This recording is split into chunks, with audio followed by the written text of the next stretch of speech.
is your Friday Night Lights podcast, photo and entertainment, and Middle Georgia sales and services. Coke, don't worry about Pepsi. I had to go see a man about a mule. Look at here, look at here. A-Town down. And you better not lose. Tune in. Not so fast, my friend. Better say it with your chest. Come on now, shout it. And you better not lose. Hey, you better watch your mouth now. I am a label. Better shut your mouth. Yes, I am. I don't mean to interrupt. Better say it with your chest. Let's get it. And you better not lose. What's going on this evening, good peoples? What's up? What's going on, everybody? Nothing much. Glad to have you back, Dro. And Yes, sir. and like to let our listeners know that we got a special panel guest tonight, Mr. Sean Wilkinson. He disappeared on us for a while, but he's back. Hey. And we're glad to have you on the podcast tonight, man. How you been doing?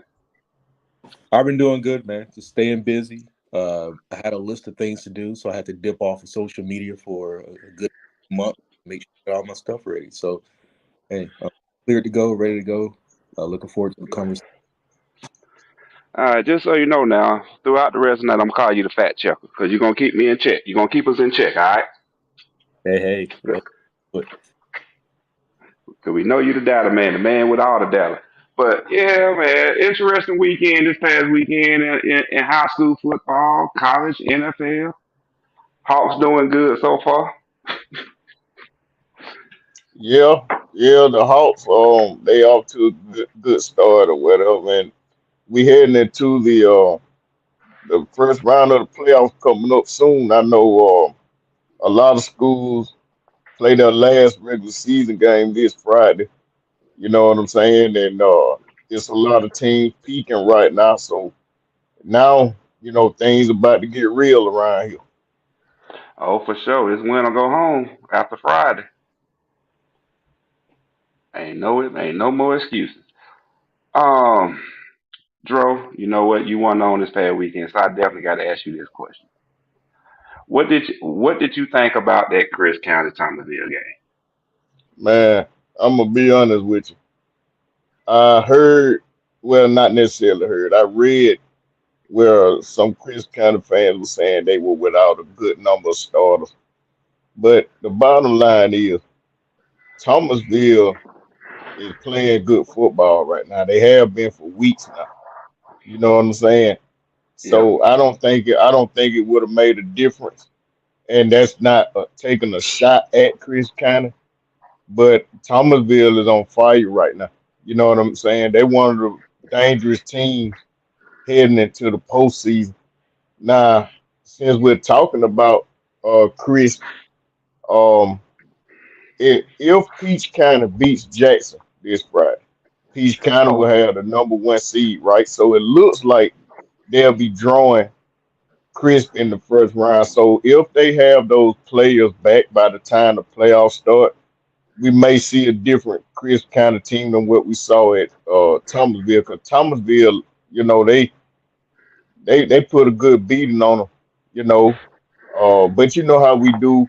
We really don't, give a lot of credit to excuses or anything. A win is a win, And a loss is a loss. And a loss is a loss. So, I mean, props to Thomasville. They took care of business. Facts on that. Mr. Sean, you got any input on that game? On that Chris County Thomasville game? Yeah, so Chris Thomasville, I haven't seen I've seen highlights, but I haven't sat down and watched through the yet. It's one of those situations where I wish more teams would get on the NFHS network so their games can be. We can actually see what we're working with, and we can actually check the video because, like Chad Campbell says, the eye in the sky don't lie. We can watch the video and see which starters Crisp had out, or if they was just capped. I'm not saying they are, but if it was on video, we'd be able to tell, right?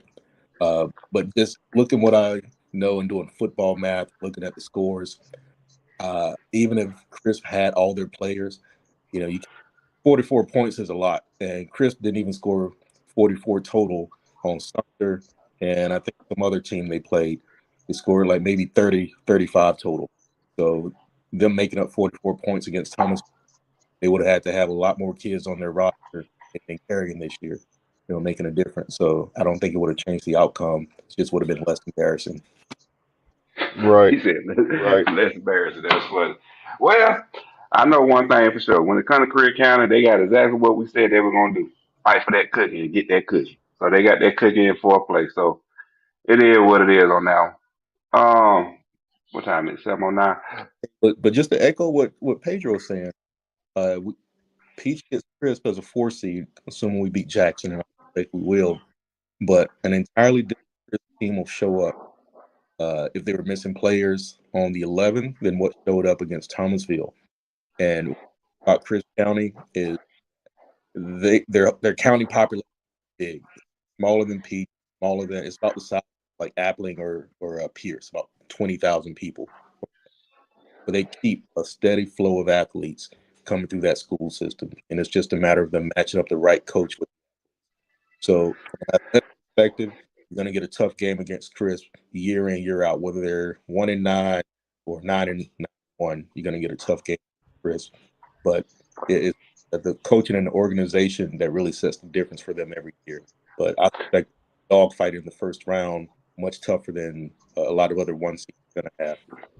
Yeah, well, that's a conversation we can have later on. Because we're gonna put the brackets up so we can get more in depth on that conversation.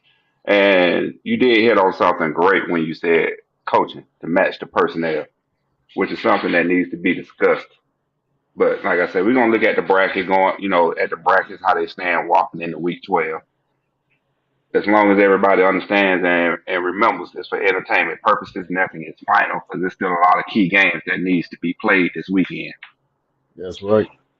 Speaking of this weekend, I do want to put this out before we get in, before the wizard comes up from the basement, because he's down there with the Tooth Fairy and the Easter Bunny right now. I think he got an elf down there too. I ain't sure, but before he comes up, there is a game going on tonight that we do need to be aware of, which is a key region matchup game right now between Burke County and Wayne County. Okay. That game in 4A is very important for both teams for the simple fact that hold on, I'm trying to get down here and make sure I ain't telling no fibs on this. I don't want to tell no fibs on this one. But the way everything is lining up right now in 4A in that particular region for what is it, Region 3 and 4A, right now we expect Benedictine to take that region. No ifs, ands, or buts about it. But the thing is, Wayne County and Burke County are battling for second place. The reason this game is important is because Burke County plays tonight, and then they turn around and play again on Friday. Okay. Keep in mind, they played last Wednesday. So they are playing 3 games in a 10-day period. That's a quick turnaround. Yes. So, Burke County played on Wednesday the 26th, and then they're turning around and playing today, Wayne County, and then turn around on Friday and play Southeast Bullock. So, but the thing is, Wayne County right now, they're 7-2 overall, 3-1 in the region. Burke County is 2-1 in the region. I'm sorry, Wayne County 3-1, Burke County 2-1. So this is a vital game to help pivot Burke County to get that second seed if they can win these 2 games coming up this week, against Wayne County and Southeast Bullock. So I do want to put that out there before we get into conversation and get into depth on things. So I just want to put that out there. There's a game going on tonight, Burke County versus Wayne County, which is a key pivotal game in 4A Region 3. Hey, Mike, let's put a pin on Wayne County just a moment since you brought them up. Okay. Just one quick shout out to Wayne County, J-Bo Shaw. We talk about matching the coaches. Wayne County been like a bomb last years until this year. J-Bo Shaw comes in, turns the ship around. So at the light, give them guys a shout out down there. They're doing a great, big turnaround at a school that normally has a decent team. Yeah.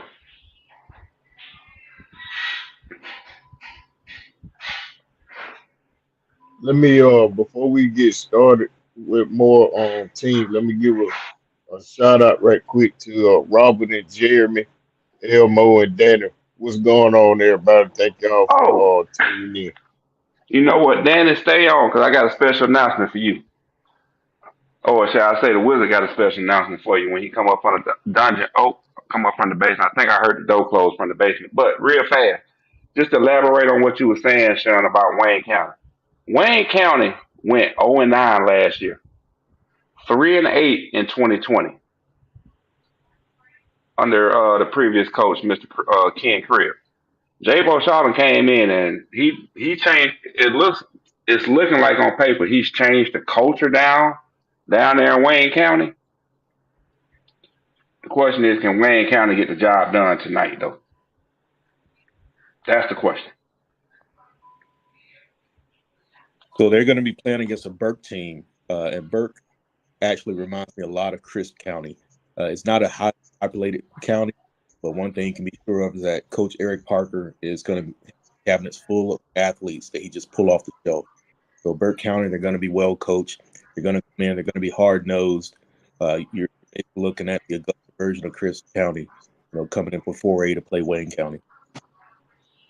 Oh, for sure. I mean, we know Burke County because we dealt with them last. Well, I'm not gonna say we dealt with them, but we seen them last year because they was in 3A last year. Burke County, they sat in 3A for 2 years.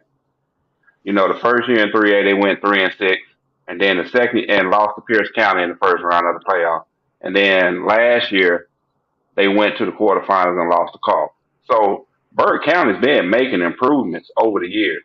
Right now, currently they're sitting 7-1. Going to make the playoffs again. The question is, what type of playoff run can they make in 4A? So yeah, I'm with you on Burke County. Burke County is not a team to sleep on. It's just a matter of which coach is going to outcoach the other coach at the end of the day. Who's Now, going to win the 3 phases of football? both teams have good coaches. So you're looking at Eric Parker at Burke and J-Bo Shaw at Wayne. J-Bo Shaw, you may know, he was Gunner Stock coach at Raven. Yeah. He did everything at Raven except win a title. So he's playing against Eric Parker, who did win a state title. Peach County fans know this very well back in 2011. Yeah. So, Eric Parker knows what it takes to get there. He knows what the process is from start to finish.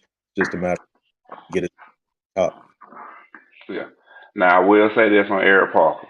The entire time he's been at Burke County, he's only had one losing season while he's at Burke County. And that speaks volumes to a coach that's been at a school for as long as he's been there at a single school since 2007.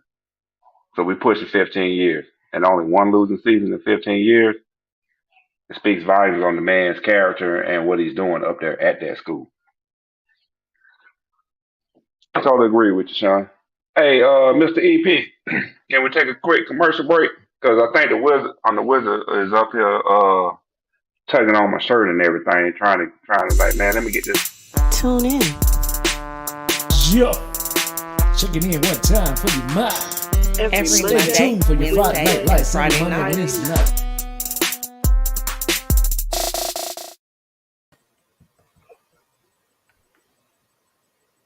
Hey. I think this is the time everybody been waiting for. To see how the Wizard did this past week. And might I say, I did very well. So how everybody doing this weekend? Or doing today, shall I say? We good over here waiting on the Wizard. Yeah, we hanging in there. That's what's up. Y'all see the screen? Yep, screen is up.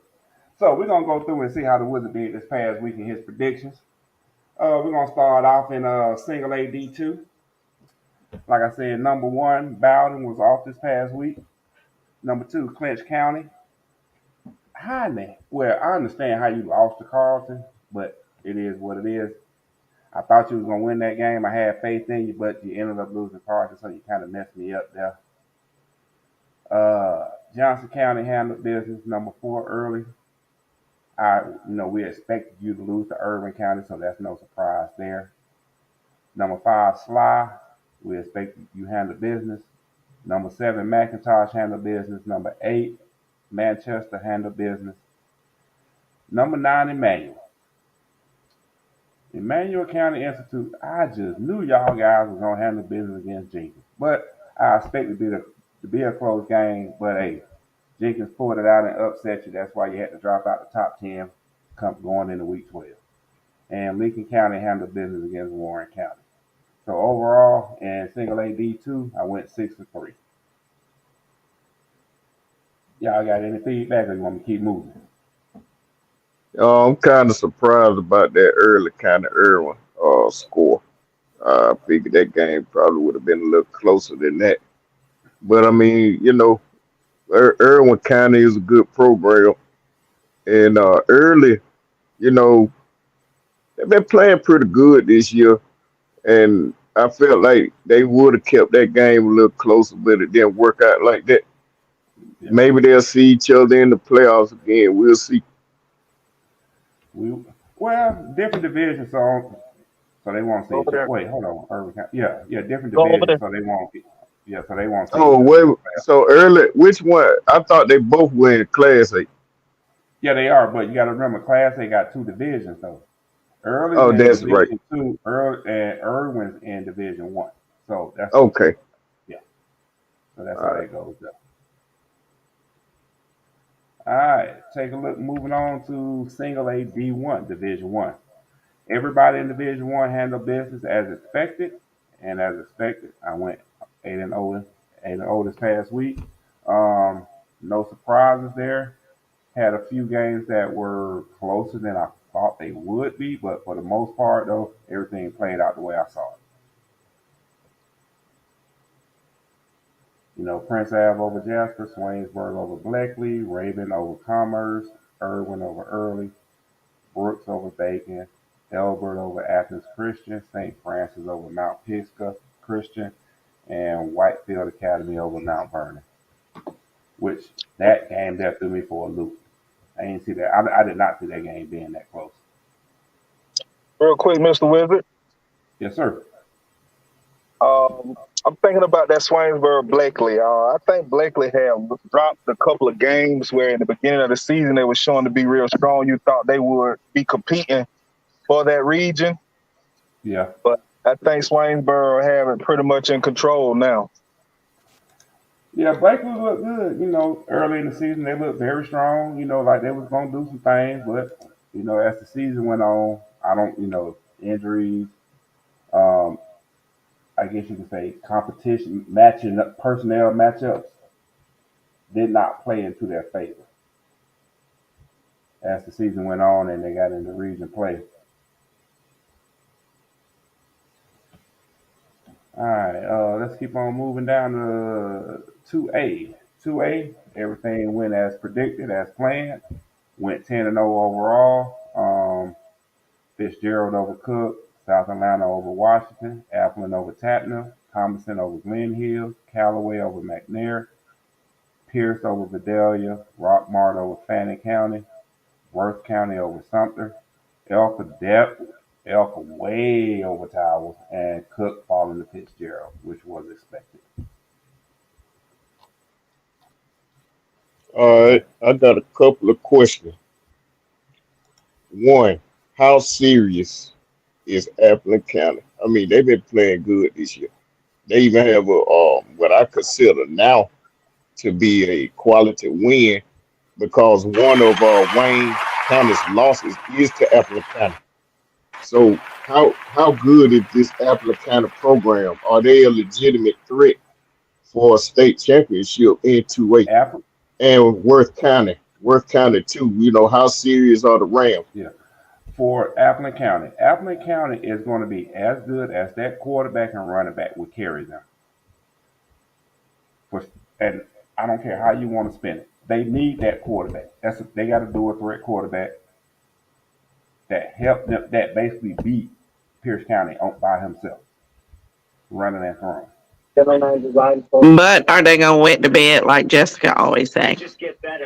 Because I mean, they played in the semifinals last year, and it didn't even look like the team that they were, playing the whole season. Now, with that being said, let's pull back a little bit. They should get. I expect Athens to get to the semifinals in 2A. The question is, who will they match up against in 2A is the question. It's the same question we got with Pierce County. We expect Pierce County to make it to the semifinals, but who will they match up with? Which one of these teams is going to face Fitzgerald? Which one is going to face South Atlanta? And where's the game going to be played at? Okay, but I think there's another team that, although they're not listed there, but I think they are very dangerous, and that's Northeast Macon. Now, with Northeast Macon, here's my thing with Northeast Macon. Northeast, they're playing Rutland on Thursday, okay, to help solidify. Okay, which we were gonna get into in the bracket, but here's the thing. I'm gonna give you a preview. Rutland and Ace Charter, and I'm gonna leave it at that. I mean Northeast and Ace Charter. I'm gonna leave it at that, which we're gonna talk about when we get into the bracket. Those two games. Okay. Ace is playing Spencer. Northeast is playing Rutland. Big implications on that game. All right. For the simple fact, when they did play, Charter won the game. Ace Charter won. So Ace Charter is playing for that number 2 seed right now. Northeast is battling for that number 2 seed and needs help. Well, I know we'll touch on it when we reach the bracket, but as far as Ace is concerned, they have a potent offense. You know what I'm saying? So defensively, they're not that strong, but their offense is deadly. And J-Bo maybe can shed some light later on for us about Spencer. Spencer playing good ball this year. And but before we get into all that, what's your thoughts about Worth County? It all depends on what they do tonight. I'm gonna be honest.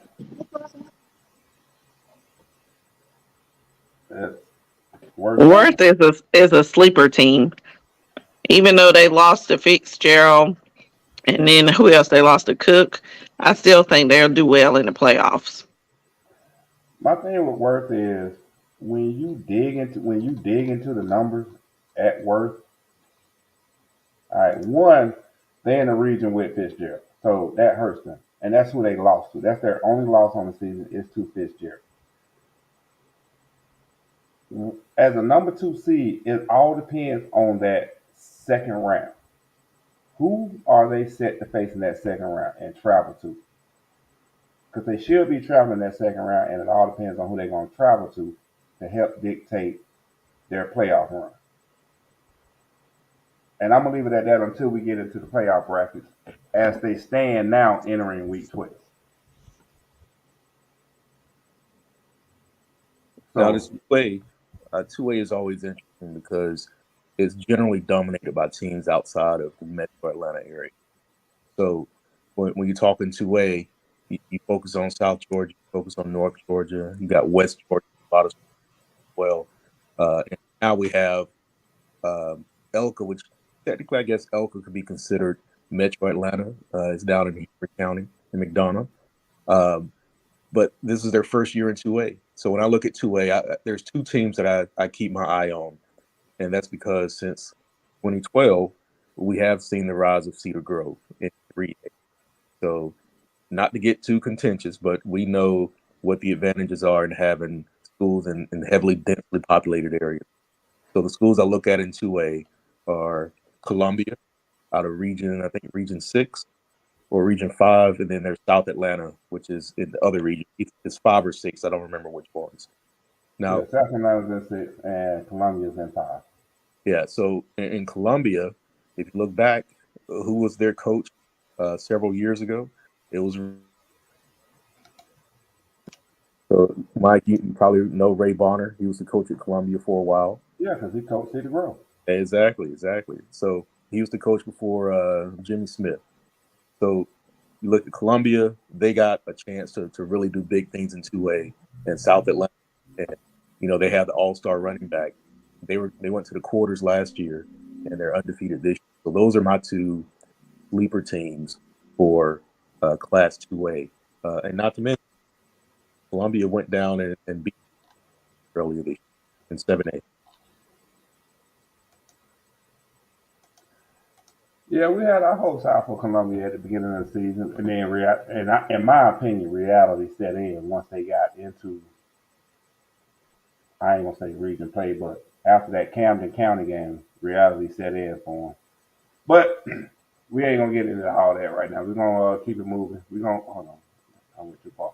We're gonna move on to 3A because I know we're on a time limit tonight, so we're gonna move on to 3A real fast. And like I said, we're gonna come back to all this when I bring up the playoff bracket. But in 3A, overall went 5-2. Let me see. Calvary Day handled business. Peach County over Pike as expected. Thomasville over Chris County as expected. Not that much, but as expected. Stevens County handled business against Oconee. And Doherty didn't show up against Carver Columbus. I know we spoke on 3A a little earlier as we were starting the podcast, but outside of the Chris County Thomasville game, you guys got any comments on anything else? Yeah, I just want to say for Peach County, and I don't know what kind of reaction I'm going to get from this, but in my opinion, 2 out of the past 3 wins are fool's gold to me. And I'll tell you why I say that later on when we talk about the potential playoff matchup, because I don't want to take up too much time right now. Okay. All right. Anybody else on the panel want to speak on 3A this past weekend? Yeah, I don't want to underestimate how strong Region 8 is, but Region 8, if anybody caught that Stevens County, Oconee County game, that was a real thrill. That lets you know that Stevens County is a legit team. So they had to come back and beat Oconee.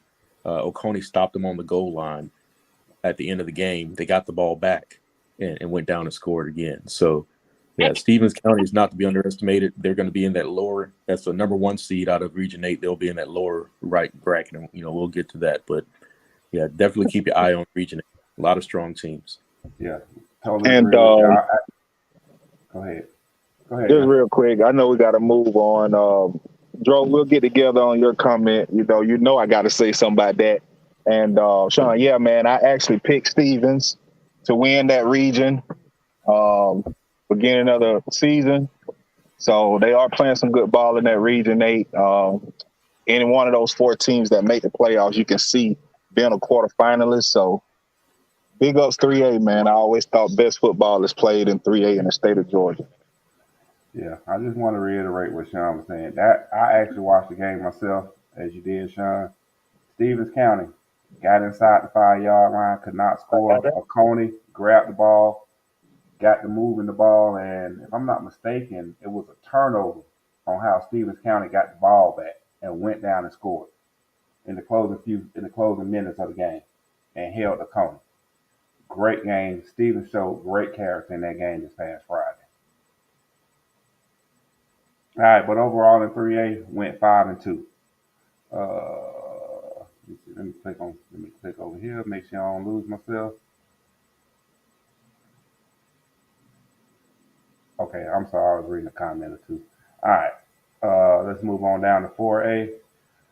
4A, everything went as expected. Everything I predicted happened. Cedartown over Southeast Whitfield. North Oconee over East Hall. Big time. I think the rec employees played in that game, if not the elementary school. Perry over Spalding, Troop over Trinity Christian, Benedictine over Islands, Burke County over New Hampstead on Wednesday, which took me forever to get that finalized score. Bainbridge over Hardaway, Stars Mill over North Clayton, Wayne County over Southeast Bullock, and Whitewater over Riverdale. Y'all got any comments on 4A, which is wide open right now? Did that win for Perry? Did that place them as the region champs? Let me take a look. Yeah, Perry won the region with that victory. Yeah, Perry's sitting at 5-0 in the region. Spalding, who's right behind them, is at 4-2. So whatever happens this weekend between Perry and West Lawrence, I'm sorry, I had to laugh on that one. It's not gonna hold any type of implications on the region championship. I see. You gotta say. All right. I think as strong as Perry is, I expected them to have a wider margin against Spalding. But, a win is a win, and I'll take it. Exactly. I'm thinking they pulled people in the third quarter. All right, 5A. Once again, 5A went as expected, as predicted, 9-0. Ware County over Statesboro, Creekside heavily over Tri-Cities as expected. Cartersville over Dalton, Coffee over Greenbrier Mall, Jefferson over Heritage Conyers, Jones County losing to Warner Robins as predicted. Dutchtown over Eagles Landing, and Calhoun handling Cass. Did the Jones County Warner Robinson game surprise anybody? Man, you talk about peaking at the right time, man. Warner Robins seems like they're turning the corner. Jones County, you know what I'm saying? They'll still be there, but watch out for Warner Robins. I mean, I don't know if they'll make a deep playoff run this year, but they seem to be turning the corner right now. Well, I spoke with the Warner Robins player, and he said that Warner Robins OC was not calling the right plays for them when they played Dutchtown the first time. He assured me that if they played Dutchtown again, they would definitely beat them. So I can't say Warner Robins is fool gold, Joe. I really think and agree that they're hitting their stride at the right time. So look out for Warner Robins in 5A. The Wizard. Exactly. The Wizard. Yes. You remember who you said where they were getting players from? Yeah. What happened? So this is what happened in the Chris County Thomasville game. EP started something, man. So basically, what happened was a lot of players from Chris County did a bona fide move to Warner Robins and the Houston County because Warner Robins ain't put up no points like this all year, and Houston County ain't put up the amount of points they put up against their opponent this past weekend. So I really believe and really feel it that the best players from Chris County did a bona fide move this past week, got approved by GHSA, and went to Warner Robins and Houston County. Look, I thought they had 40. I thought they had 40 players sick. Man, that was their excuse they used why they played so horribly against Thomasville. But they ain't say nothing about people moving out of doggone Cordele, Georgia. When was the last time Houston County put up 66 points? Right. I mean, but can you verify that though? Can you verify that information? No, that joke was an inside joke. It's just an inside joke. Oh, okay. I'm sorry. It don't hold no weight to that. It was very funny when after the Thomasville win and Warner Robins, we saw making the impact and the move that they had been making these last couple of weeks. That EP and the Wizard just came up with the solution that they felt that they had moved out of Cordele, Georgia. That's all. Oh, okay, I got it. Now, my bad, y'all. Y'all know I've been away. But you got to look at that region. Warner Robins in all of the teams going to make the playoffs because they don't have a big region. Well, not so fast, my friend. Not so fast. Here's the deal with that region. That region right now it's in shambles with Warner Robins. When you take a look at that region, which we're gonna take a look at when we get into the playoff bracket.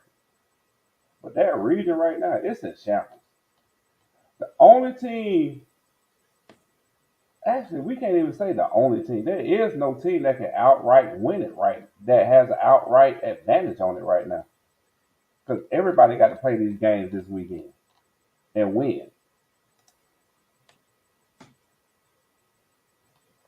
I mean, I got a screenshot from what Drew put up, which I'm gonna show everybody later on. When we get into the playoff bracket, what Drew had to say about Region 5, about that particular region, about Region 2, 5A. You got 3 teams in that region sitting at 4-1. Dutchtown, Ola, Warner Robins sitting at 4-1, and then you got Ola. I'm sorry, not Ola, but Jones County sitting there at 3-2. Everybody got to handle business this weekend if they want, based on what So seed they Jones County lost to Warner Robins and who? Dutchtown? No, they lost to Ola.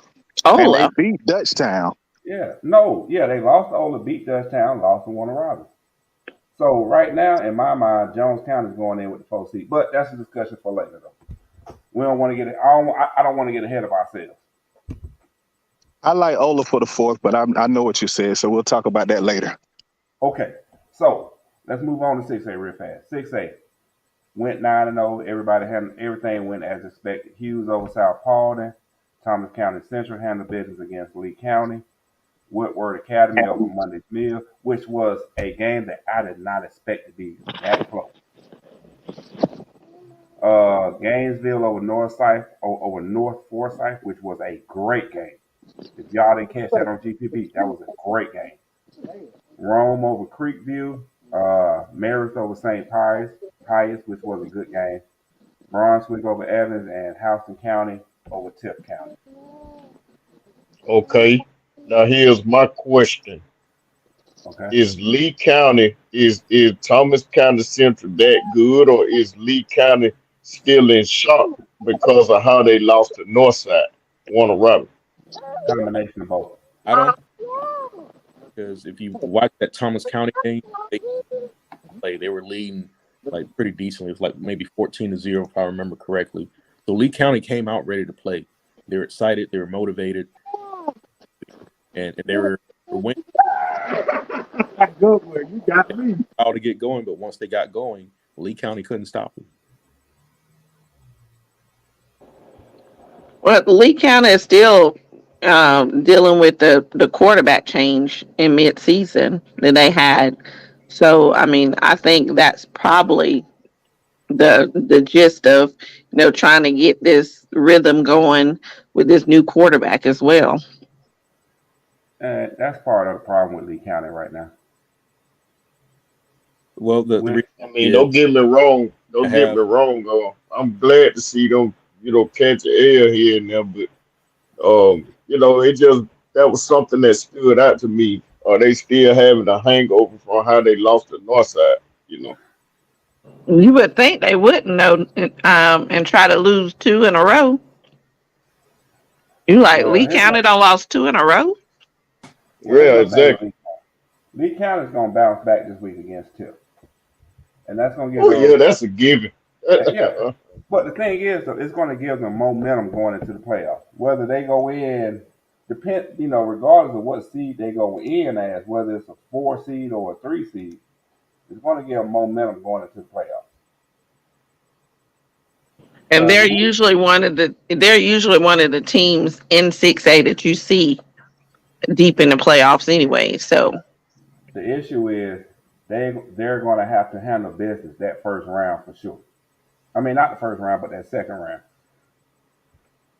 Depending upon who they playing, if they play who we think they're playing, they're going to have to handle business in that second round on the road.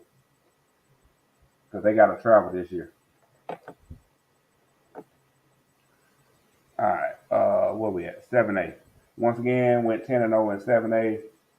Everybody handled business as expected. Buford over Mountain View, Colquitt over Valdosta, Mill Creek over Decula, Carrollton over Campbell, North Cobb over Cherokee, Walton over Osborne, Lambert over South Forsyth, Grayson over Archer, and Milton over Denmark. Okay, so is Valdosta a pretender? I don't think they're pretenders. Their defense is legit.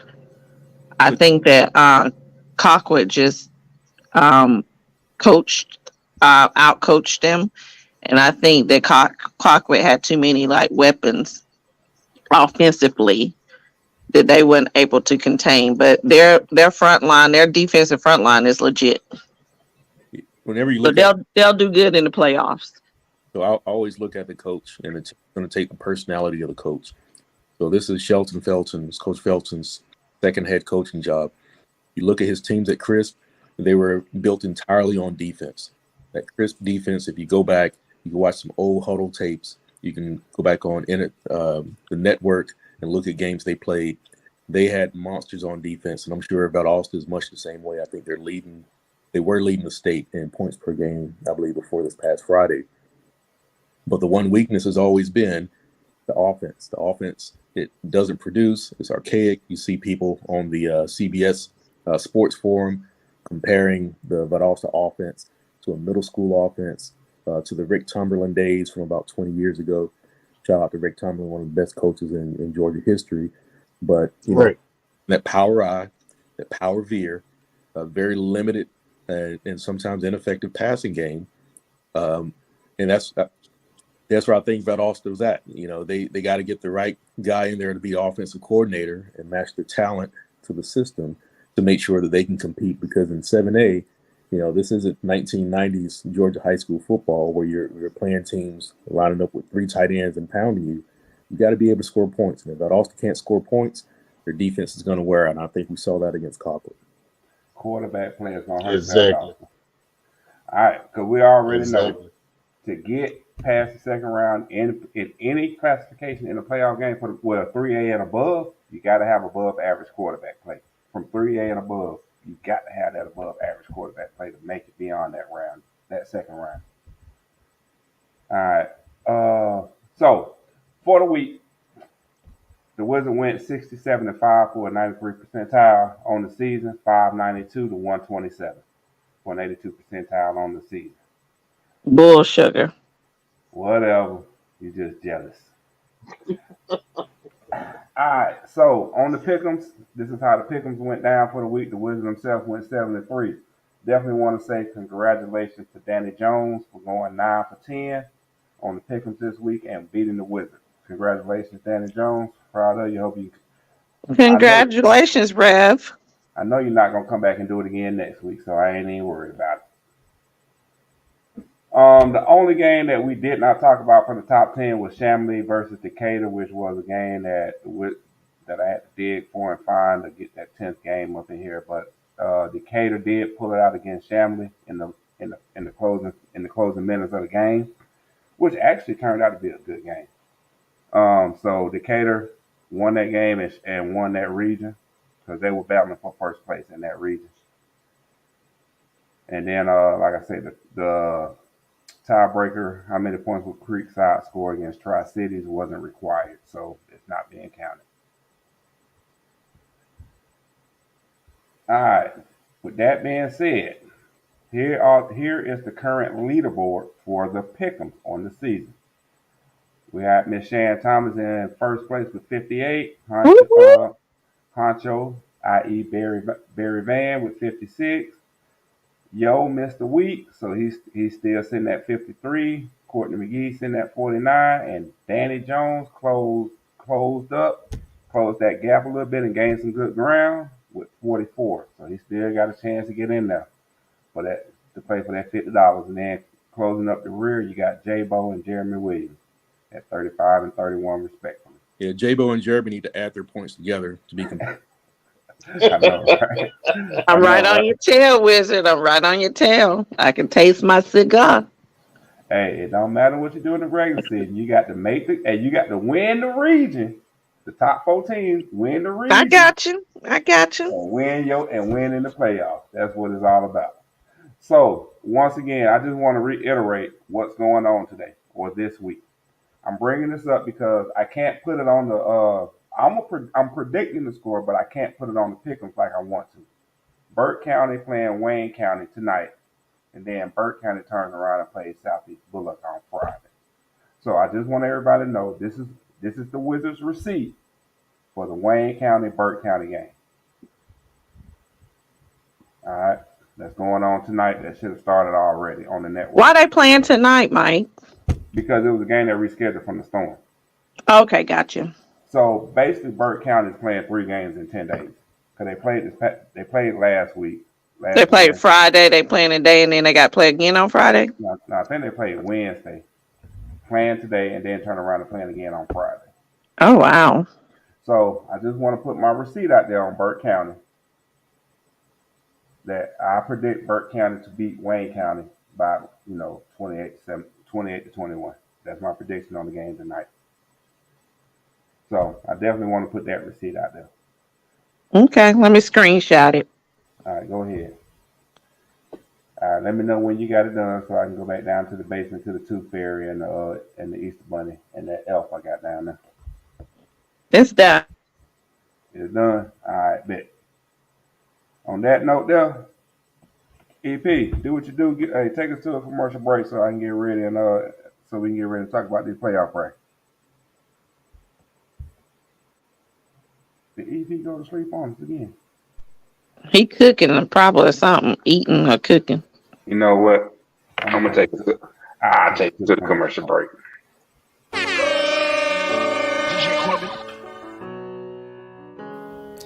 This is your Friday Night Lights podcast show. Yo, checking in one time for your mind. Stay tuned for your Friday Night Lights every Monday, Wednesday night. This is your Friday Night Lights podcast show. I have to go see a man about a million. And you better not lose. And I was cooking. I told you. And I am. I say he either cooking or eating. And you doing one on. All right, so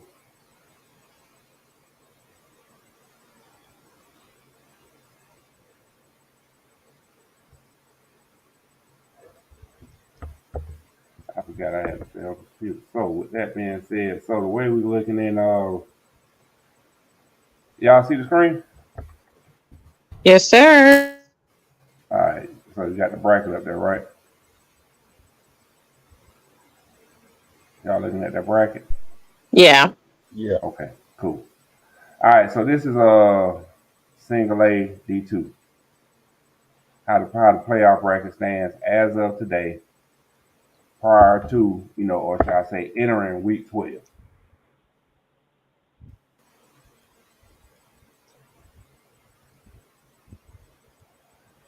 What y'all think of the top bracket so far? Hold on, I'm still looking. Like I said, still a lot of key games that need to be played in all classifications. So keep that in mind while you're looking at it.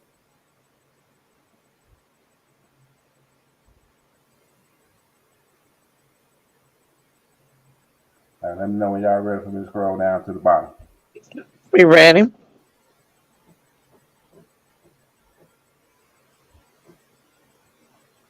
That Chattahoochee, is that Chattahoochee County and Johnson County maybe matching up in the first round? Yeah.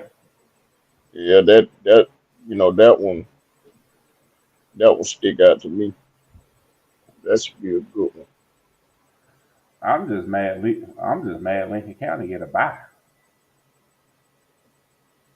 Oh, because there's no 14. Yeah, Region 7 only got 3 teams, and That could be a good thing or a bad thing. Sometimes, playing the week before kind of helps you, for the next week, I guess. All right, so we ain't really got much to talk about on this single AD2, right? Nah. No, not really. No. All right. So single AD1. As of the way the standings are set up right now, this is how we look. Like I say, I know that Darlington game, Region 7, Team 1.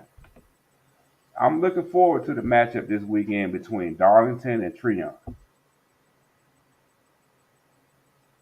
Because that's going to determine who takes Region 7. Because a lot of people, they haven't heard about Treon throughout the year. But Treon is playing good ball.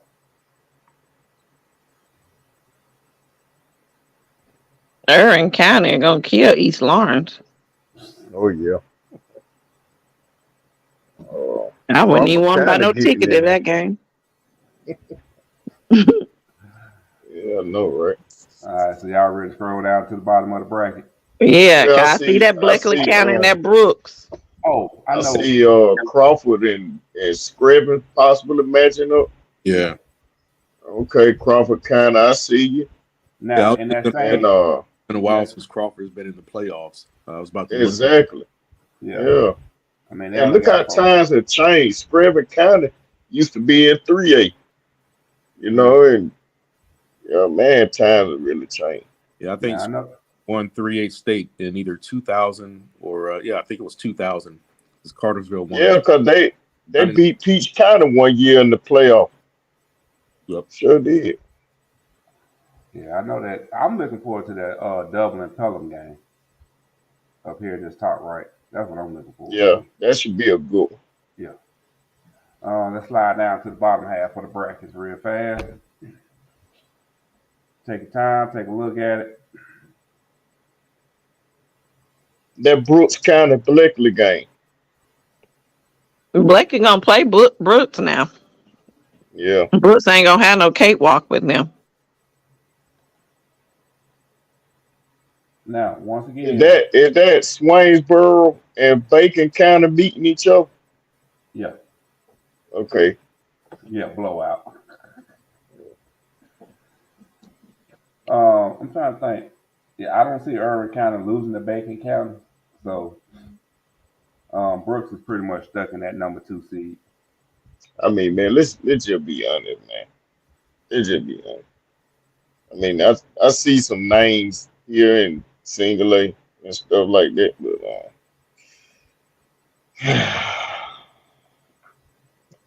that's the only thing I can say about these brackets, man.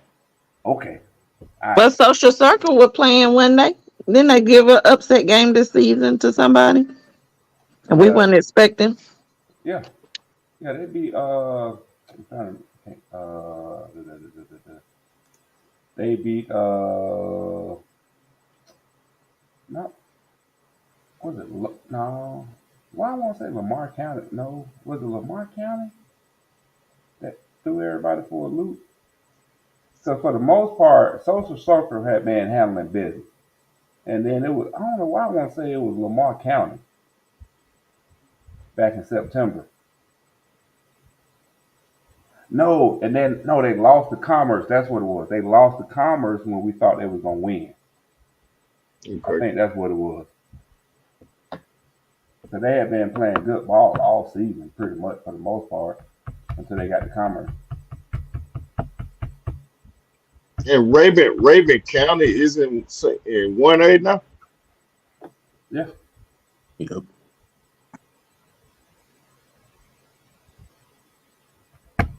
Yep, they got their region on lock. They already won their region, so they locked into the number 1 seed. Raven reloaded with a new quarterback, and they moved down to 1A, so I expect them to go pretty far. Oh yeah.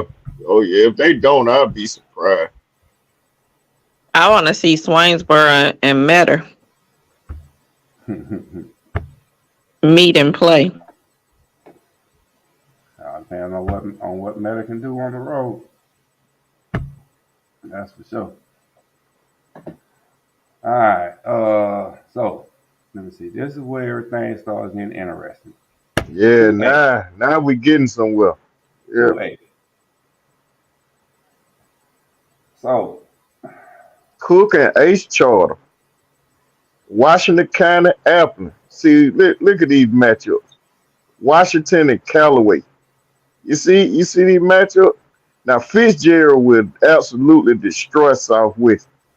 You know what I'm saying? which is Tappan County Rockmart should beat East Jackson. Columbia should take care of North Cobb Christian, but then again, you never know. Yep. Bottom line is we expect Fitzgerald to come out this region and go to the semifinals. Out this top. Okay. Fitzgerald. Oh yeah. Hands Yeah. down. Yeah. Now when we get over to the top right, Appleton County. First round, all right, cool. That second round, you got to play ball. That third round, you better pray that coin flip go in your favor for Callaway to come down to you.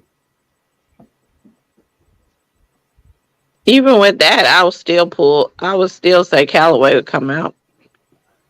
And that's what I'm thinking. Callaway come out of that, going to the semifinals in that top right. Do you think people will overlook Ace Charter? I I don't don't. think so if they've been following Ace for the season. I'm telling y'all that offense is potent. You Yeah, give that quarterback time, he'll pick you apart. yeah. They just started their program, their school, really. Like maybe, Right. A few yeah, years ago, about yeah. 5 years ago. Yeah, it's kind of like Howard. They set up Howard to be okay. Well, this is going to be the school for North Bibb, but once they came out with Ace Charter, it was a situation where it has a location that most kids can get to it within a reasonable commute, and it was only a Yep. matter of before they became like the destination school for Bibb County. And I've always said, if Bibb County can consolidate the right kids in their schools, in their school system, because their AAU football team is lit. I think they just won the 6 under and 10 under championships in the South Georgia Football League. So they got kids coming up. They got kids that have come up through that system. It's just a matter of getting them into the right school together and then getting the right coach. And I think that's what we got going on at Ace right now. Oh Yeah, yeah, and they Ace got have some. the Ace right pulled some head coach players. over there. Yeah, Ace pulled some players from Central too. Some of the players on the Ace team used to be Central players. Well, they sure got a good football coach over there. They got a good coach over there.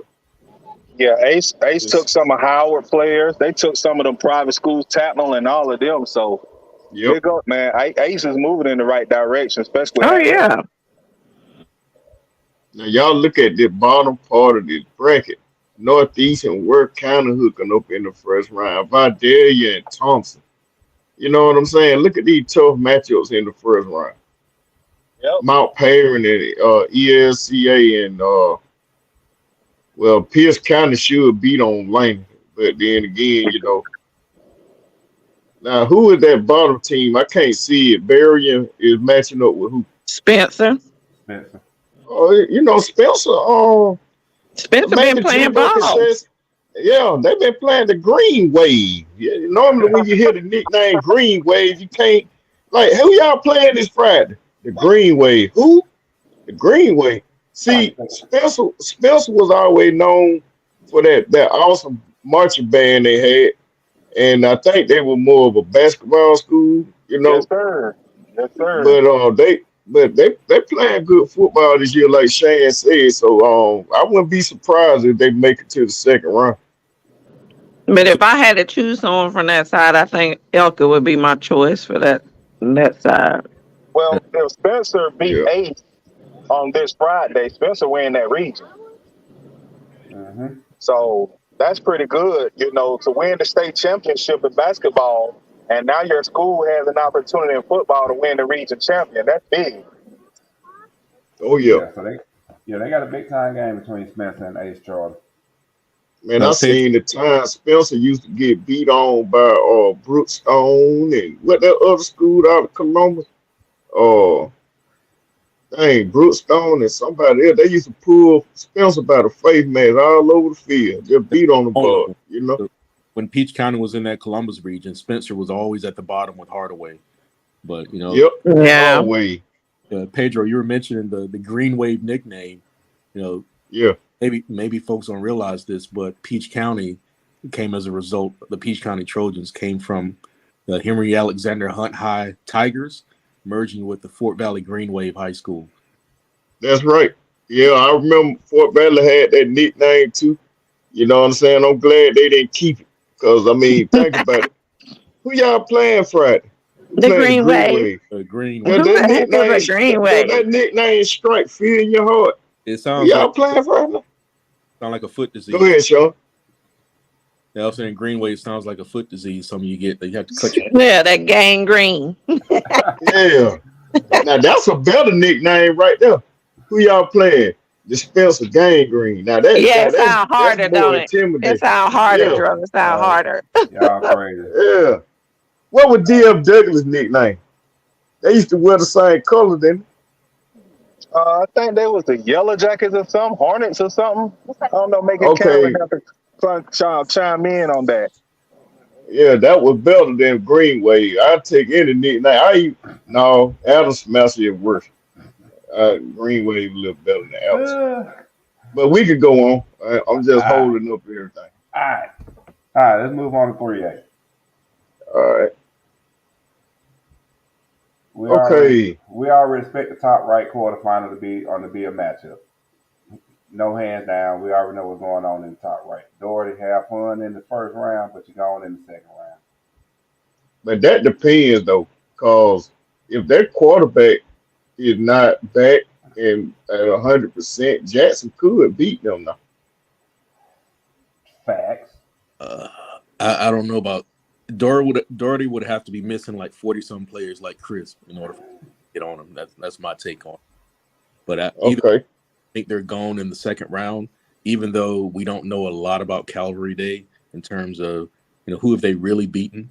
They had Elka, but we know they got a roster full of kids who are going to play in college, kids who've had the best training Savannah can offer. Being a private school, their parents are going to do that for them.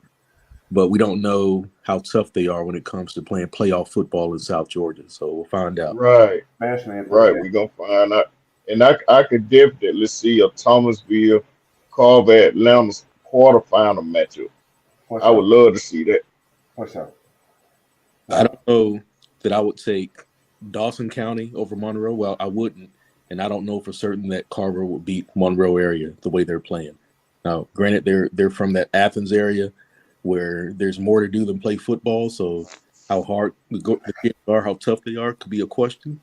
But the way they're playing right now and the scores they're putting up is pretty impressive. Okay. Go down to the bottom. So I'm expecting Sandy Creek, Peach County in the semifinals in this region, in the left hand quadrant.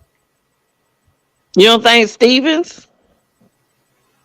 Yeah, Stevens Creek. I think Sandy Creek has a lot more athletes. They'll pull away, but it'll be close up until the fourth quarter. Here's my thing. I know for me, putting a live eye test on Sandy Creek, putting a TV eye on Stevens County. Sandy Creek got too much speed for Stevens County at the end of the day. Gotcha. That's just me. Better quarterback play. They got Sandy Creek, that freshman, the quarterback's brother and running back. He's only getting started. And then they got two legit receivers out there, 6 and number 11 on Sandy Creek. And number 2, the Cost kid. He's a receiver as well. I think he plays safety. So you want to talk about an ugly game potential. I'm talking about an ugly game. A game where you'll be like, why are these teams even in the playoff? Upson Lee and Carver Columbus.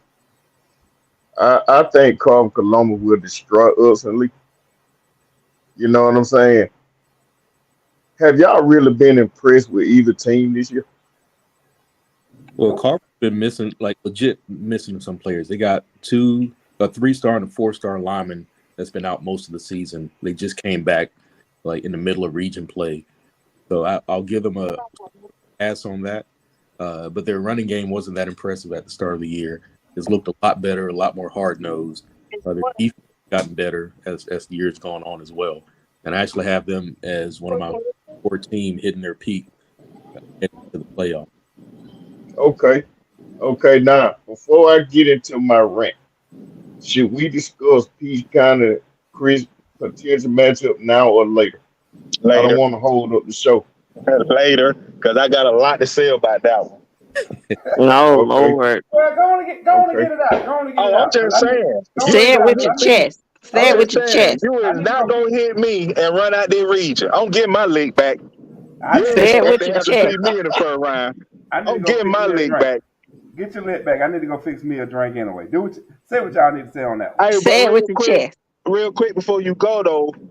Sandy Creek, when you look at it in that bottom left, really have the hardest road to the semis and farther. into this state champion because you're gonna have to go up possibly against Stevens, Peach, and Thomasville, maybe, if that's how it play out, just to get to the championship game. And I They ain't gonna don't know if survive all that. yeah, they can't survive all of that. And I, majority of that is gonna be on the road. I would say Peach had the hardest road to hold because you look at Crisp County again, always tough, always got a team full of athletes. Then we got Savannah, which You right there with me, Sean. I was finna say that too. Yeah, Savannah Christian's an unknown, kind of like Calvary Day. We don't know exactly, like the Dave Chappelle skit says, we don't know exactly what they have, right? So then we got Stevens or Sandy Creek, and then we got perhaps Thomasville, and that's a tough road, and it's hard for any team to survive that, especially injury free. That's what I thought. Well, let me ask y'all this: what about Wesleyan? Because in the past, Wesleyan was tough. I think they were in single A private.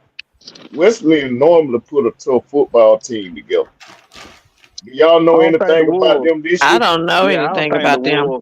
I don't think the Wolves are the same this year, Joe. Yeah, they're not the same this year. They're in Region 7, and you look at those Region 7 teams like Dawson, Lumpkin, and whatnot. They look good on paper. Their scores look impressive, but they rarely ever survive the first round and second round of the playoff. And they can't be playing nobody because we don't keep up with them like that. They got a nice stadium. I give them that. But now, real quick, Joe, before you get going, I don't mean to interrupt you. You know my saying, but I just with Sean and Babe saying about Peach Road. The reason why, because I did kind of plunder about Peach's road but if you look at it, Peach has the opportunity to be home in every last one of those games. That's the difference between Peach and Sandy Creek. That's why I say Sandy Creek, because majority of those games are on the road. Although Peach has to face those teams, they've got a possibility of every last one of those games being in Fort Valley. And that does make a difference, especially in the playoffs. Yeah, but they ain't really been holding down the new stadium like that. Like, you know what I'm saying? And I get it. Hold on. Wait a minute. Hold on. Wait a second. I get into that later on when we get finished with these brackets, because I want to hear what y'all got to say. But they haven't really been holding home field down like that, man. You know what I'm saying? I'd rather play away. I mean, think about it. Last year, they played very hard at Monroe area. That was probably the best game they ever played was played against Monroe area. I let them play. And they should have beat Pierce last year. I let They them should play have. at Anderson Stadium. I let them play at Anderson Stadium. No, that ain't gonna happen though. Nah, that's over with. But we'll get into that later. Yeah, we'll get into it later. But I think that home stadium thing is a little over-exaggerated. But we'll see. Hey, so Pedro, before you get started, if y'all look at on the CBS forum, you get a lot of different information about what's going on. There's a guy from Warner Robins, goes by Mr. James. He posted earlier that because of a referee shortage, a few of the classifications, 3A, one of them, going to have their first round on Saturday. So that's something to look out for. Wow. Yeah, I was told that too. Peach and Chris game will definitely be Saturday. Yeah, that's expected during the first round of the playoffs. They already got a referee shortage come in the first round. Well, it don't matter what day they play on. It's just something about when they not holding down that new stadium. They ain't holding it down. And whoever came up with the idea of the flashing lights, my goodness. You know what I'm saying? It's just too much going on right now. I miss the mystique of Anderson's Field. I really do. I miss it. Need to keep those lights on and just let them stay on no matter what. That flashing got to go. Yeah. All right, this is what we got in the top part of 4A. All right.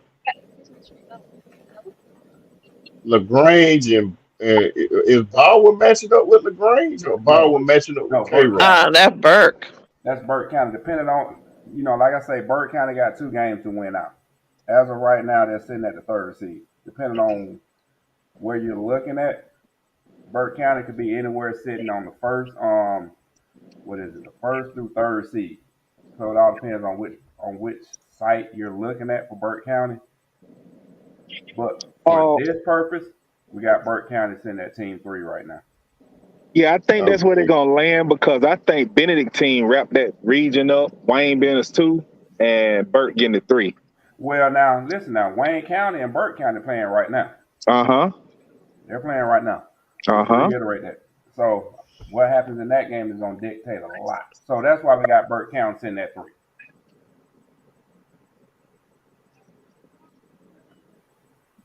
Yeah, this bracket not impressive. I'm sorry.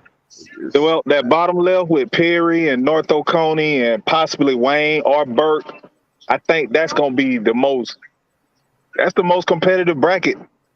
Yeah, scroll so we can see that side of the bracket, Mike. Because this top part, it making my eyeball burn. What you say, making your eyeball burn? Yeah, man, it just sucks. All right, let's go to the bottom of the bracket. Bottom of the bracket, you might feel a little. You ain't really gonna feel that whole lot better, but just a tad bit. How did Hardaway get into the playoff? It's the classification. It's the region. They ain't got nobody in that region. Most of these teams, most of these schools wouldn't even survive in 3A, man. Yeah. But if you got 4 teams, then they all gonna make it to the doggone playoffs. Douglas. Douglas in 3A. I mean, look at these schools, man. Griffin making the playoff. I mean, this is horrible. Perry should make it to the semifinals, man. I don't know because they got North Oconee in the quarters. Yeah. Yeah, okay, but I mean, man, this is okay. 10-0 Wayne at halftime. Appreciate it, Slick. But do y'all see these brackets, man? Do y'all see the majority of these teams? And Star Mill is playing good too, so you can't count them out. Well, anything on that LaGrange, Stars Mill, Troop also, I think is over there also. Like those schools are gonna make some noise, right? Because they always have a lot of athletes. Yes, sir. Yes, sir. Yeah, Star Mills used to be in 5A. So I'm gonna say this about Region 4. You got LaGrange, Stars Mill, Whitewater, and Trinity Christian out of Sharpsburg, all sitting at 4-2 in the region right now. Okay. So this weekend you got Fayette County playing Trinity Christian. Trinity Christian should win. Stars Mill is playing Whitewater. Troop is playing LaGrange. Troop got the region locked up. LaGrange should take a loss and fall in the 3rd or 4th seed. That winner between Stars Mill and Whitewater, that's going to determine 2nd and 3rd. Man. Let me go take me an Alka-Seltzer. Oh, yeah, you don't want to talk about playoff seeds right now because, man, it's a lot of regions. That's crazy. We ain't even talk about Region 8 and 3A. How crazy that region. I mean, think about it. Griffin, for example, all those athletes they got over there. I mean, look, have you seen that record? Have you seen Hardaway's record?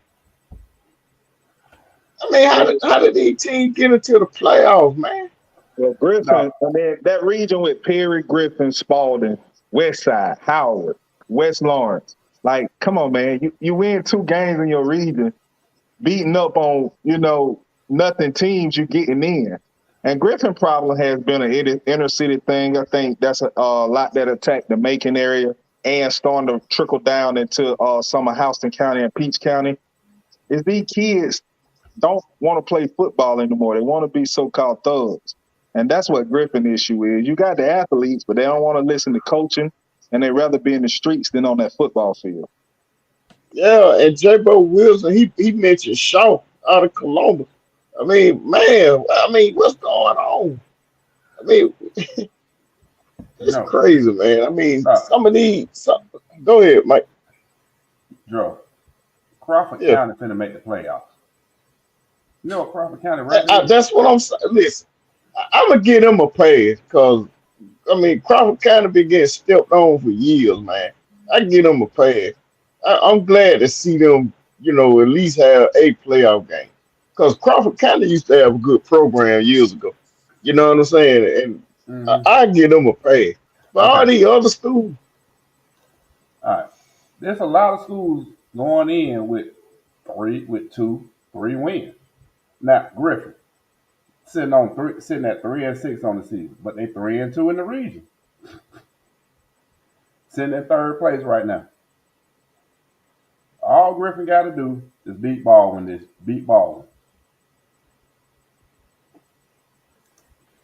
Now, granted, talk about a team that I feel like kind of underachieved, man. What happened to the Braves, man? What happened? pitching, so we ain't gonna get into that. But this the crazy stuff. You brought up Howard, right? And this in 4A, you brought up Howard, right? Howard's been coming up in discussion now. You got Howard and Westside battling for that number 4 seed, and they sitting at 6-3 on the season, 2-3 in the region. But you got a Griffin team at 3-6 about to take the number 3 spot. Thursday Rollins. Hey, Mike. Yeah. Mike. Can I address this comment right quick? Can I address this comment right quick?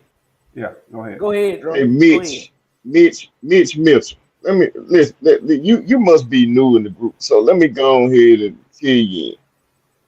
It's easy to say that when you have the Avengers, buddy. Hey, we're gonna blow everybody out. Sit back and just enjoy the fact that CG is who they is. Don't come in here flexing your CG muscles. We don't want to hear it, man. Now, we respect Mike. Mike know how we roll. But don't get on here flexing your muscles and sticking your chest out talking about CG over every single body. Because I'm assuming you talking about Cedar Grove, because I know you ain't talking about Cedar Shows. You know what I'm saying? You got to be talking about Cedar Grove. Now, we're going to talk more about them later, but sit down somewhere. Get you a Coca-Cola and enjoy it. Don't come in here flexing your CG muscle. We don't want to hear it. We already know what it is. If you weren't built like that, I might accept your trash talk, but I ain't accepting that. Now, I don't know about everybody else, but I'm just not accepting that. I'm not accepting it. I'm Well, you sorry, see what my guy. my name say Lego hater, and I'm done with it. I'll tell you like this. My question is, I don't mind this comment. I agree with you, Pedro, but my response would only be, how long have you supported Cedar Grove? Were you supporting Cedar Grove back in the early 2000s? You know, do you have family lineage out of Cedar Grove, or are you from Ashby and just jumping on the bandwagon, or are you from, like Decatur? He's like, or Tucker, you jumping on the bandwagon. Did you transfer to Cedar Grove as a fan, or you been rocking with them a long time? That's my only question. Right. Where were you before 2012? Where were you? Man, ain't got no comment on this one. Mitch, you on your own, dog. I mean, Mike, school your boy, man. I mean, he coming up here, Pedro, flexing his comment. Mitch, hey, Mitch, screenshot your diploma as your new profile picture. I want to see where you graduated from. Hey, guys, hold on, guys. I just sent him the link to come join on and give us his thought process. All right. Well, just so everybody knows, and I'm gonna put it out there. I don't know. I've hinted on it, but I'm gonna go ahead and put the time out there. I've been rocking with Cedar Grove since '84. My brother enrolled there, and I'm being the water boy for him and his teams from 8th through 12th grade. And everybody know I played at Cedar Grove. Came out in '92, the first team to go to state for Cedar Grove while we was in 2A. So lost to Cartersville. That was a good game. We ain't gotta talk about LaShawn Darby, okay? We ain't gotta bring that name up on here. But so I think my resume is already spoken for and approved of. But I'm trying to See, that's why we rock with you, Mike. We know this. Yeah. But we just don't know who this bitch Mitchell is. Yeah, we don't know him. Yeah, I don't know him either. I don't know if you go by a different name, what's your government name? If you went to Cedar Grove, speak up, let me know what year you came out of. I might be able to vouch for you.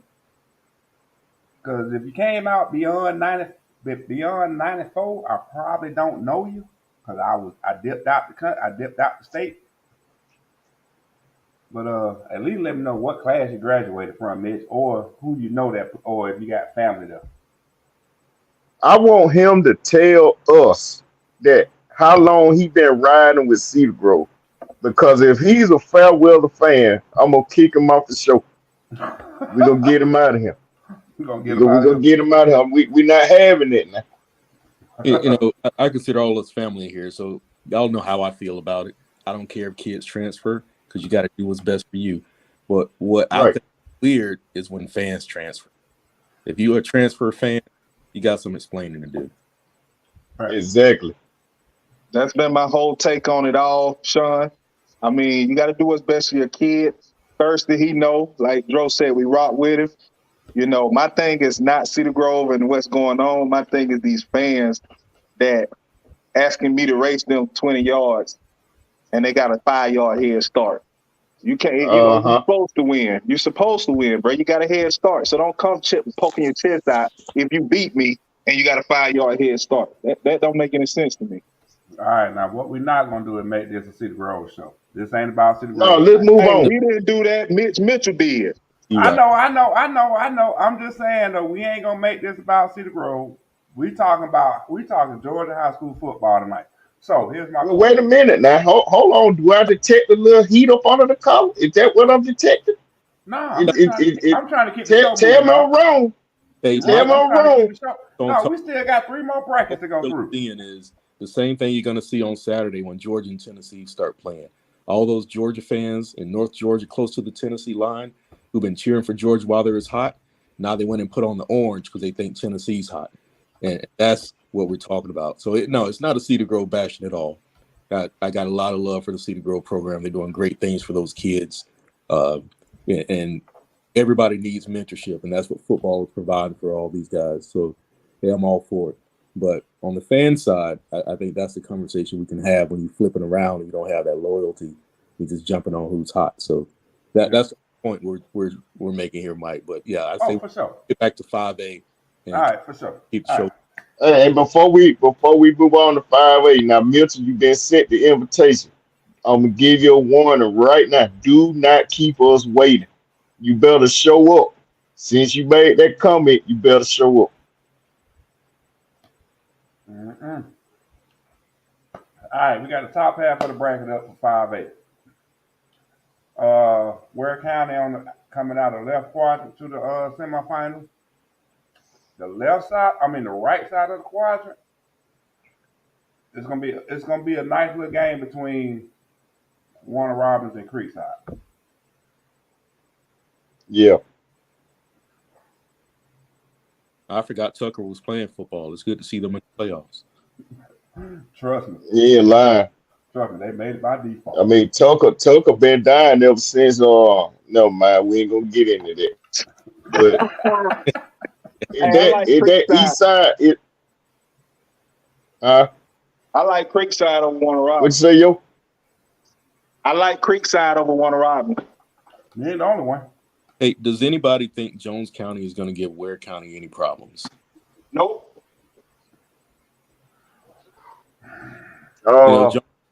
They waited that one kid they had at quarterback last year, and they brought in a guy who's a 3-star from Ridgeland. I think Ridgeland's up in northwest Georgia, but he had a couple of SEC offers when he showed up at Jones County. He had a 3-star rating, but watching him against Peach and some of these other teams, I'm starting to question the process of how they give out these stars and offers.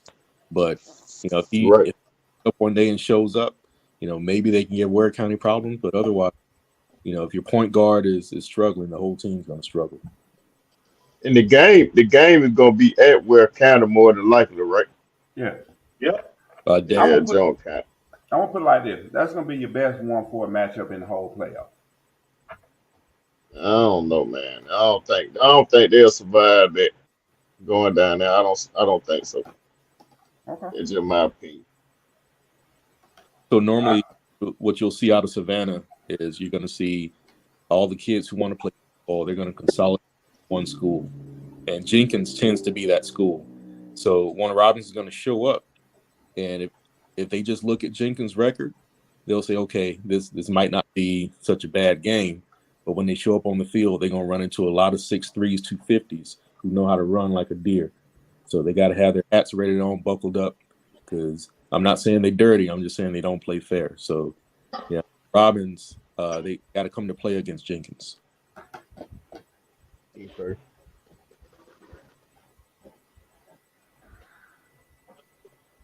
Oh man, look at these. Okay, Dutchtown. Now, I can see it going. Dutchtown Cartersville going to the semifinals. Right, and Now, man, hold on now. The game between Cartersville and Coffee is going to be interesting. Is that Clark Central? Yeah, Cartersville playing Carter Central first round. Okay. But the game between Cartersville and Coffee in the semifinals is going to be interesting. I will say that. Hey, I got to fact check it, but I think Coffee went up to Cartersville last year and put them out. Oh, you want to fact check it? We can fact check it right now. Hold on. Somebody let me know that. Oh, we finna let you know real fast. You know it ain't nothing but a couple of clicks over here. Yes, sir. Rocket. That's two. How many is a couple? Three? No, a couple two. So give me a few clicks. I got one more few clicks left. Yeah, I don't know if I'd have Cartersville and Simmons. Trevor Lawrence ain't walking through that door. So they've had quarterback problems all year. And if they can get it together, great.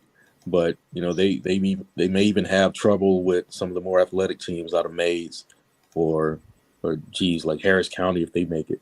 But they'll beat Decatur. They'll definitely struggle with Coffee. And I'd have Coffee. Yeah, they to the semis from this bracket easily. But Cartersville lost to Coffee. No. Yeah, Cartersville beat Coffee in 2020. 24-17. Okay. 2020. Okay, so Coffee, they did get beat by them, but Coffee went up and played them tough. Yeah, at Cartersville. So I ain't gonna lie, Cartersville is a tough place to play, man. That's a tough place to play. I like Calhoun. Probably some home cooking involved. Yeah, but you got the stadium dead smack in downtown Cartersville too, man. But all right. So we're saying Coffee coming out that bottom region to the semifinals. Yep. Play Creekside. Yeah. I see GAC possibly getting in. Getting in what? The playoff. Is that GAC? They're gonna get in the they're gonna get in the playoffs, but if they make it past the first round, they losing that second round to Jefferson. Yeah, Jefferson's gonna stump them. Now I wouldn't even be surprised if Jefferson shot Dutchtown. The only thing is, it all depends on that coin flip. Because Jefferson playing for a purpose, and they got their 5-star back too. Yep. They suffered a loss this year too. Then I'm talking about one of the players. They big time receiver, but like I say, they got their big time 5-star. I think he played tight end, if I'm not mistaken. He plays linebacker and running back. Yeah, got him back. So imagine Jefferson had 2 5-stars on the same team last year with Malachi Starks and the Sammy Brown kid, both quarterback and running back.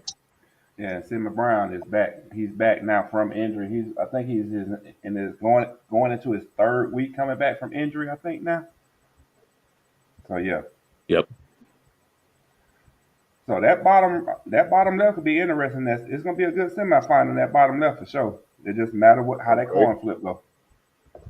All right. All right. So hey, here's a question out of that bottom left bracket. Which one of those teams will give Ware County the most trouble? Jefferson, in my opinion. I think Jefferson.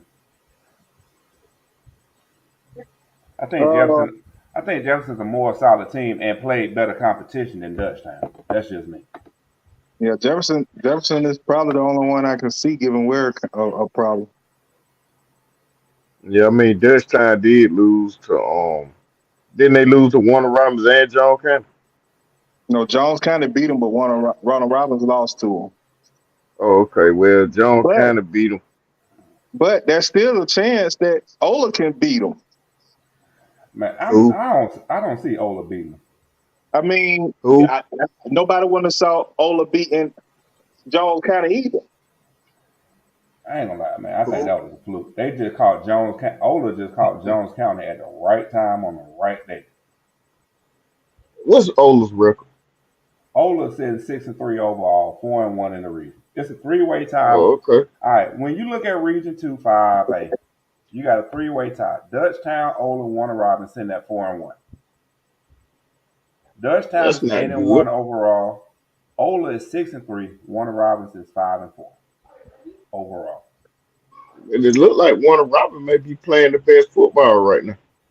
They are. They're peaking at the right time, as said earlier.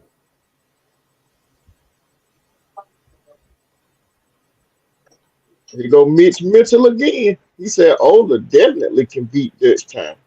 Okay. But yeah, when you take a look at Jefferson, we know they lost the opening game of the season to Alpharetta, and they lost by 2 to Oconee. So that's what hurt. Taking that loss to Oconee County is what really hurt Jefferson early on in the season. But after that, yeah, their region schedule, all right, cupcake. Clark Central, Wanda Barrow, Flowery Branch, Loganville, Heritage County. All right. But now that they got their full team back from injury, I think Jefferson ready to make a run. All right, we'll see. Yeah. All right. Where we at? 2 more classes to go. 6A. No, we got one more class because 6A is just Langston Hughes. Nothing else need to be discussed. You know what? Yeah, You're right on pretty that. You're right on that. All right, moving on to 7A. Yeah, move on. Yeah. Yep. To me, 7A got a lot of interesting matchups in the first round. I'm loving all these matchups. Top right. Yeah. I'm just saying. Yeah. I'm saying the 2-3 matchups are tight. You got Westlake. You got Valdosta coming to Westlake. You know what I'm saying? That's going to be a good matchup. All right. Wow. I mean, Brookwood, Harrison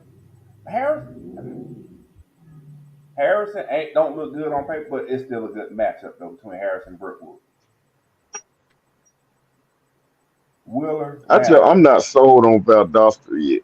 And that's why I'm saying nobody sold on Westlake either. Yeah, Westlake had a lot of injuries in the middle of the year. So if you hear them tell it, they had a lot of key players out when they got blowed up by Peter Grove. But you're still a 7-8 team. Exactly. Is next man up. So yeah. Now, not sold on. Now, if Lambert does not win Region 6, they take the number 2 seed out of their region, and they play Wheeler first round. Lambert got that. I think so. I think they do too, but I'm just going off the way things stand right now. You know what I'm saying? Stand as of today, walking into week 12. Because walking into week 12, when you look at Region 6 and the way everything is set up, Lambert and Milton are sitting at 4-0. Lambert's 9-0 overall, Milton 6-3 overall. So Lambert plays Milton this weekend to determine the region championship. So that could easily be Milton playing Wheeler in that top level.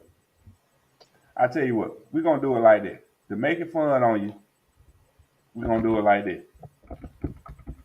You want to put Milton right there for the time being?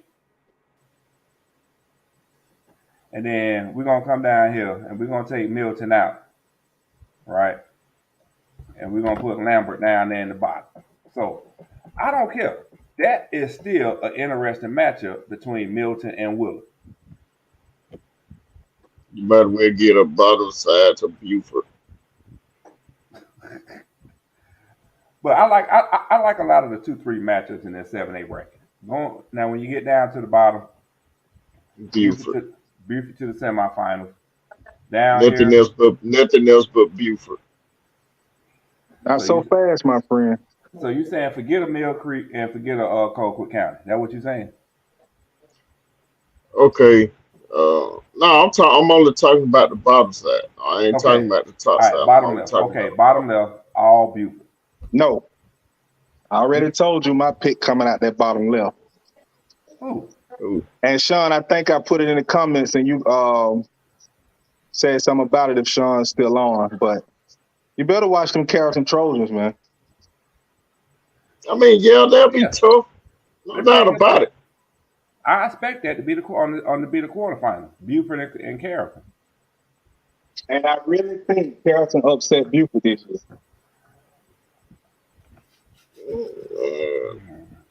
Let's see. Okay. Come Yeah. on, Dro. Come on, I'm with Dro. you. I'm with you, Joe. We're gonna have to see on that one. Yeah. Yeah. I mean, don't get me wrong. Carrollton is always tough now. They're always tough. So, I mean, but Buford is I think Buford a little better than Carrollton. That's my opinion though.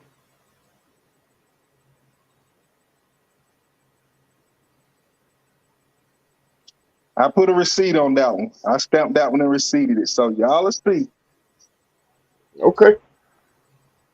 I mean, I've been wrong before. I mean, I like for example, I picked Darty to win Region 138 in the preseason, and you picked Thomasville, and it worked out then. So you know, All right. but I just feel like Buford got that whole side locked. Well, I know one thing. On this bottom right, I want to see that Grayson Lambert game.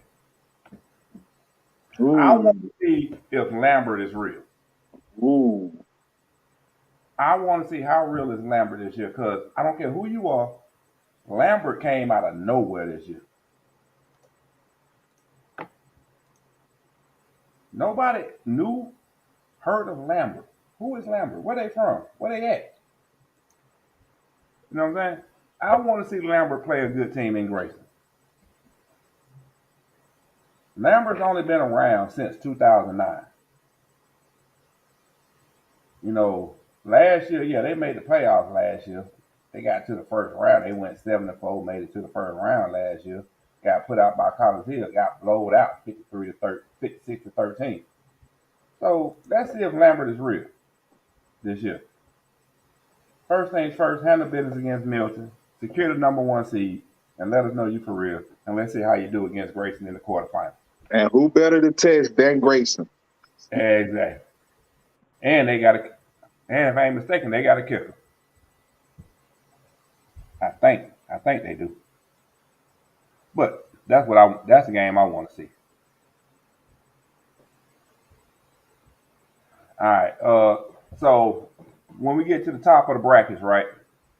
I mean, it's just me. I see Mill Creek taking the top right. I see Colquitt County taking the top left.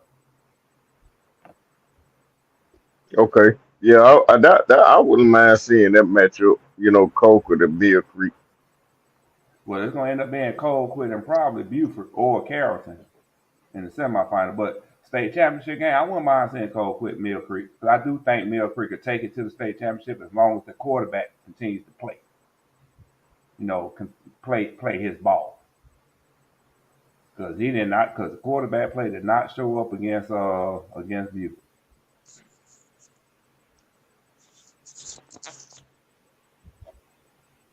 So, what we got? All right, so then my brackets. Well, these are the brackets walking into week 12. Like I say, everything's going to be finalized this weekend.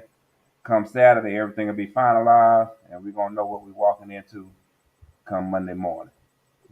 All right, sound good. Viewers, listeners, readers, whatever, just keep in mind, this is for entertainment purposes only. It ain't official. Nope, not at all.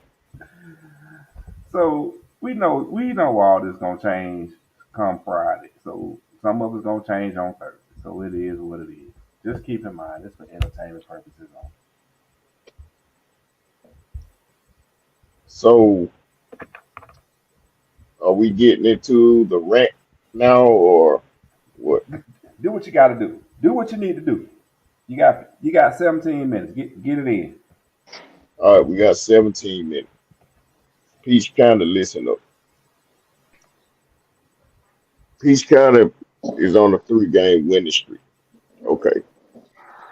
their 6 wins. Out of their 6 wins, I give them 2 what I consider to be quality win. The Jones County win, in which they won 35-3, and Mary Persons, in which they won 35-18. Now, check this out. They put 50 points on Baldwin. They put 50 points on Hardaway. They put 54 points on Upson Lee and 63 points on Pike County. What do all of those teams have in common? Bottom of the Saber, Say that again. bottom of the region. Well, they're not. How can I put this? They're And not it's strong. it's not Go a ahead. it's not a respectable or competitive win because you didn't play a competitive team. Yeah. It's a See, lesser than it's inferior talent you played and you beat. listen. The reason I say this fool though is this right here. Now, Sean hit it on the head. If Peach County ends up drawing Chris County in the first round, I expect it to be a physical game, a tough game. It's a rivalry game, right? Yeah, I have legitimate concern. because they match When up well Peach with you County, guys. when Peach County play teams that are just as good as they are, or a tad bit better. For example, they only scored 7 points against Northside Warner Robin. They lost 35-7. They only scored 7 points against Perry. They lost 35-7. They only scored 6 points against Carver Atlanta. They lost 8-6. See, that's my one of my issues with the Trojan football team this year.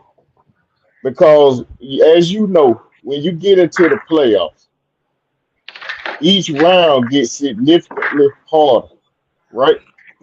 So what kind of Peach kind of team is going to show up in the playoff? Because you're not guaranteed to run into Baldwins and Ups and Lees and Pike counties in the playoffs. You understand what I'm saying? Sandy Creek is significantly better than most of these teams Peach County have beat this year. You see what I'm saying? Well, here's my question. Here's my question, Drew. Which Peach County team do you expect to show up in the playoff? Right now, the Peach County team that I've seen in the regular season. Which Now, is who I though? will Because say, we I still will confused. say this. I will say this. This is a positive right here. Being on a 3-game winning streak does build confidence. It does. I give you that. Yes. But when you face a team that will punch you right back in the mouth, you understand that'll have you going 3 and out like Northside did, like Perry did. You understand what I'm saying? Yeah. Will Peach kind of fold like a napkin, or will they be able to put up a performance like they have been doing the past couple of weeks? You see what I'm And saying? I hear you. And that goes back to my question, i.e., which Peach County team is going to show up? As been said throughout the year, is it going to be the Dr. Jekyll or the Mr. Hyde team show up in that first round?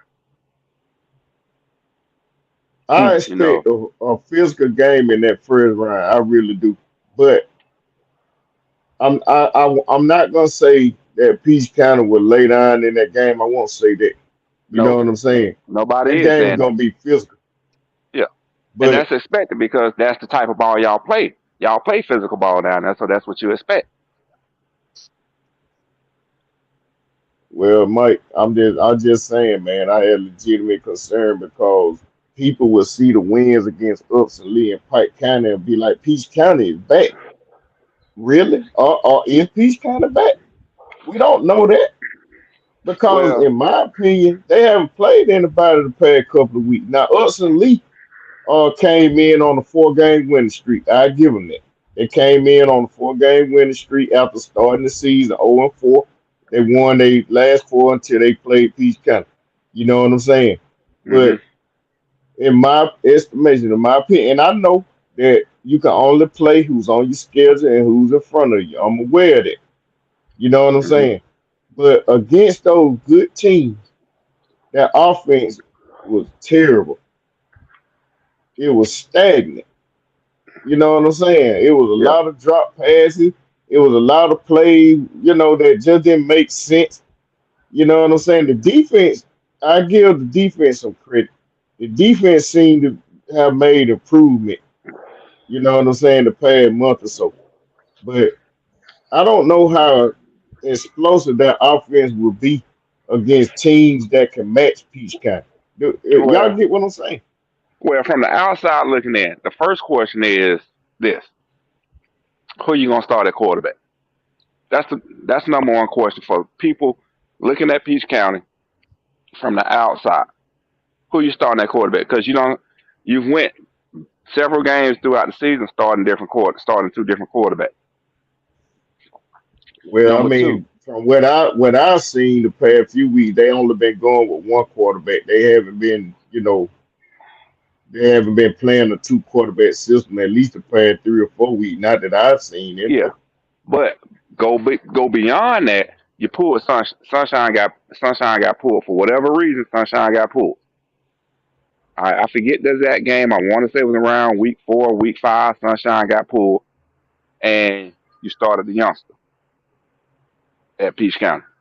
The youngster came in, took command of the offense, commanded it. Was the general on the field. He was a game manager, and once again from the outside looking in, Sunshine is your gunslinger. That's your Brent Fall. He's gonna sling it. All you need is for your receivers to catch, which we thought was the biggest issue was your receivers not catching from the outside looking in, especially early on in the season. So quarterback play. Who's starting at quarterback?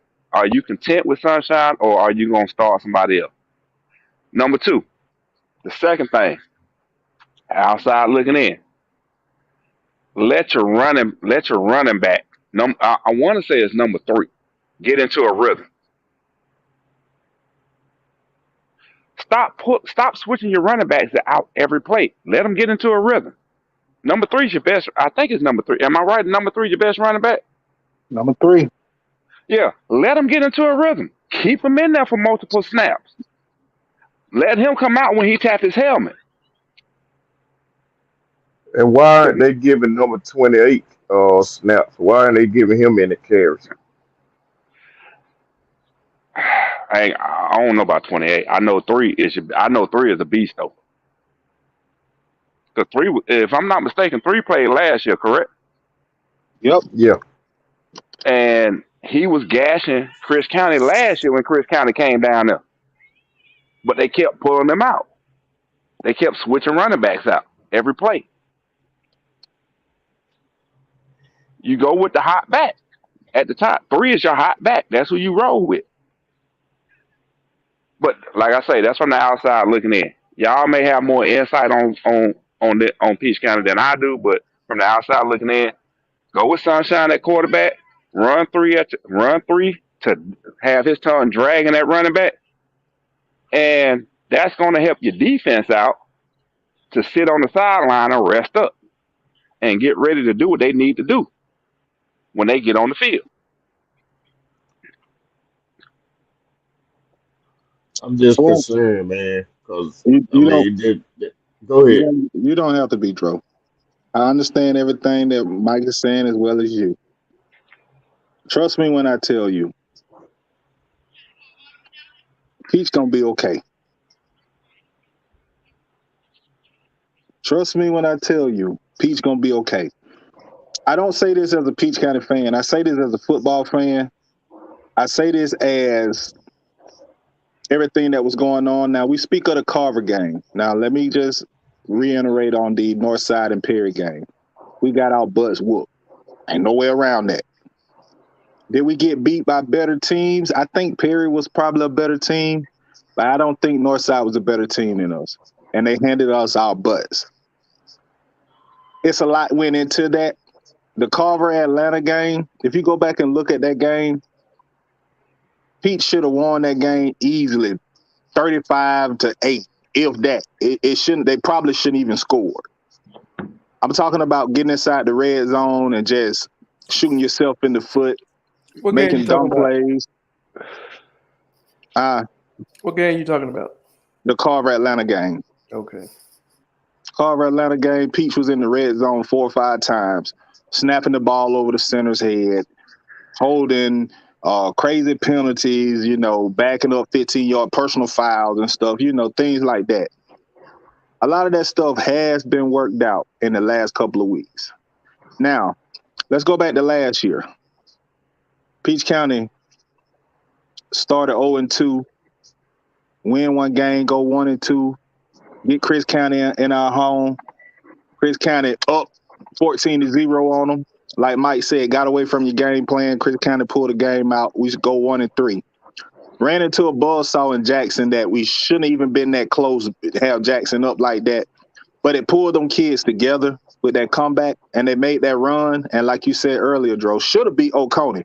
Really should have met Carver in the semis with a chance to go and play Cedar Grove for the championship. But didn't go that way. So we respect that. But the strive that those kids hit when they pull together and they start pulling out those wins in the region, and you kind of weed out some players and stuff that's been buzzing around in the city for the last couple of years, you start pulling those kids in and showing them what it feels like to win and not pay attention to the outside, and you see who want to play and who don't want to play. When I tell you Pete's going to be okay, remember this receipt. That's all I can say. Okay, well, let me ask you this. The litmus test is in 3A is Cedar Grove, and it make my tongue numb to say it, but it's just the truth. So you put Cedar Grove and Peach County on the field. They playing each other this year now. Who wins that game? Who wins that game? I'll be honest with you. With the way Peach is playing right now, they'll make a game out of it, but you got to say Cedar Grove will beat them. Peach County will have to play, and I'm not just Peach County, any team in 3A that faces Cedar Grove will have to play a perfect, they got to be clicking on all cylinders. But the athletes that lines up and wear that Trojan uniform this year, they have the athletes to make a game out of it. And if one or two things fall the right way, they can beat Cedar Grove. Do I think that happened? No, I think Cedar Grove will be the champions of 3A. Do I think Peach, two or three other teams that I may can name that can give them a run and can possibly win it? Yes, and Peach is one of those teams. I've been the first person. Go ahead, Drew. No, finish. Go ahead. I've been the first person that deemed this team as Dr. Jekyll and Mr. Hyde. You agree with that, Thurston? I agree. Totally agree. So I use a reference. Yeah, so I know what they got going on. But see, I'm at those practices. I'm on the sideline with these kids. I see the talent and I see what is out there. It's just you don't know. You don't know. One day these kids can be out, they hungry. Coach, feed me the ball. Oh, we finna run the score up. Oh, they can't stop us.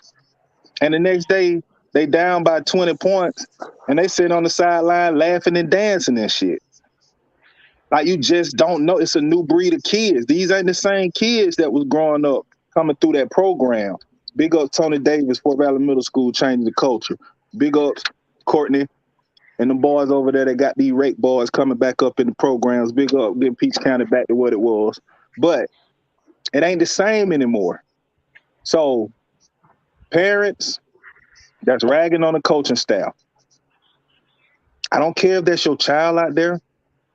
I don't care who you are and what kind of big bad wolf you are and all of that. Y'all know me. Y'all know who I am. I'm going to say what I want to say. Shut up. Let these coaches do their job to make your kids the best possible athlete they can be, and you'll see the results.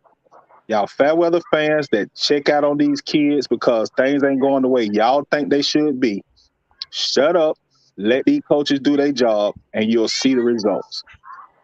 Peach County will be okay. Fact. And you know what, though? What you saying, that's every school in 3A. Yeah, every school at 3A, true. Now, what would be the argument if they lose in the first round? I'm just curious. I won't have no argument. I can tell you right now. Is there a possibility that Chris County can come in here and beat us? Yeah. You know why? Because I just told you. These kids can come in there and coach can try to have them prepared and ready for that week. And they can have the mindset that, man, I don't care nothing about this, man. I ain't got to be. I can go to another school and play. Oh, my mama told me that she'll take me to play at this school and you'll be beat on the first round. Or you Okay, can see, come in. here's my whole issue. Cedar Grove have to really go outside 3A to find competition. Let's just be real. Agreed. And I want to see Peach kind of get back to that level that they once were known for. You understand what I'm saying? I don't want it to be just Cedar Grove sitting on top of 3A. I want Cedar Grove to know, okay, y'all got legitimate competition in 3A. It's not like that right now. Not at It's all. you know what I'm saying? That's my whole issue. You know what I mean? And in a way, we know why Cedar Grove sitting up there, but at the end of the day, they sitting up there. And it's a shame that they have to go outside of 3A. Like, and I respect what Peace kind of does with their schedule too. Don't get me wrong, because truth be told, the region Peace kind of play in really bona fide competition for Peace County, to be honest, and it's been like that for years. But when you got a whole classification that's not bona fide competition for one team, that is a problem, man. That is a problem. Cedar Grove need to have at least one to two more teams that they look across that field and say, you know what, they can beat us. But I can tell you right now, they don't feel that way. They feel like they run everything in 3A. They got 3A on lock. I mean, Thurston's probably got a stogie in his mouth now with a brine in his hand, and Mitch Mitchell probably turning flips in his house right now because he know I'm telling the truth. You see what I'm saying? I'm gonna be honest with you, dog. I'm being humble about it because one thing y'all have taught me is to be humble. Because anything can happen on any Friday night. Right. So I'm being humble. I'm not talking. Y'all keep bringing up City Grove. I ain't saying nothing about them. I'm not Well, chiming no, in, coming in. Mike, don't look at it. Don't look at it like that. We is the reason why Cedar Grove being brought up right now because they are the defending champion. You see what I'm saying? They True. sitting at number one in the poll with a 62 record. You understand what I'm saying? That the Done went from the root. AJC and Hold on. Hey, can I say something? They being number one yeah. from the rooter to the tutor. Okay, let's go. You see that what I'm talking about. But my point is this: they really are okay, Sean. We got you, man. We no problem. But what I'm trying to say is this, Mike. You know I ain't lying. Y'all turn y'all nose up at 3A because y'all feel like it ain't no competition in 3A. Right or wrong? You're right, because that's why we went out and played pretty much a 7A non-region schedule. Well, let me chime in a little bit. All right. Okay, so what I've heard someone say, I don't forget what show it was. They said since Cedar Grove took over 3A, they should at least move up to 4 or 5A to have a little better competition. Yeah, I didn't even say it that. Yeah. And we already know, okay, they can move up on their own or school population is going to move them up. It is what it is on that. Well, I don't Mike, think Cab is, I don't see the Cab County pushing them to move up because not at all. The way large counties with a lot of schools operate, as much money as they can get in to help with the budget, they're going to take it. Whether that means they got to put Grayson down to single A, or if Lowndes has to go to double A, they'll take the money that comes with the championships every time. And here's the thing about the Cab County. Best believe the Cab County going to get their share of that championship money. Yeah, if you believe Jimmy Smith, they pretty much going to get all of it. They're going to get all of it and give you some money for gas and tell you to have a nice day. Exact reason why the coach from Tucker left. That's the reason why the coach from Tucker left the Cab County and went somewhere else. Sean, let me ask you something because you wasn't in when we were speaking on. Do you think this year's Peach County team can make a game or give Cedar Grove a challenge? Overall, I would say it depends because here's what you're dealing with. You're dealing with a bunch of 15, 16, 17-year-old kids. If their girlfriend break up with them before the game, you get a whole different team. So if something happens that goes down with their parents, because not every kid is going to be in a stable parent environment, and there's only so much coaches can do. You just never know. But looking at the rosters and looking at the performance on the field up to this point, I will say no. But the elephant in the room with Cedar Grove and Peach is going to be motivation. On one side, you're going to have, and we're not going to call names because they're kids, but y'all know who I'm talking about. One kid's going to say, I'm going to show you what you missed out on. The other Right. kids are likely going to band together and say, we got to show them that we're just as good, if not better.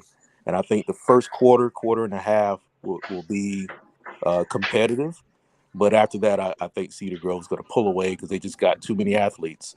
And, it's in 3A, you can out-athlete people, even if the coaching has a disparity.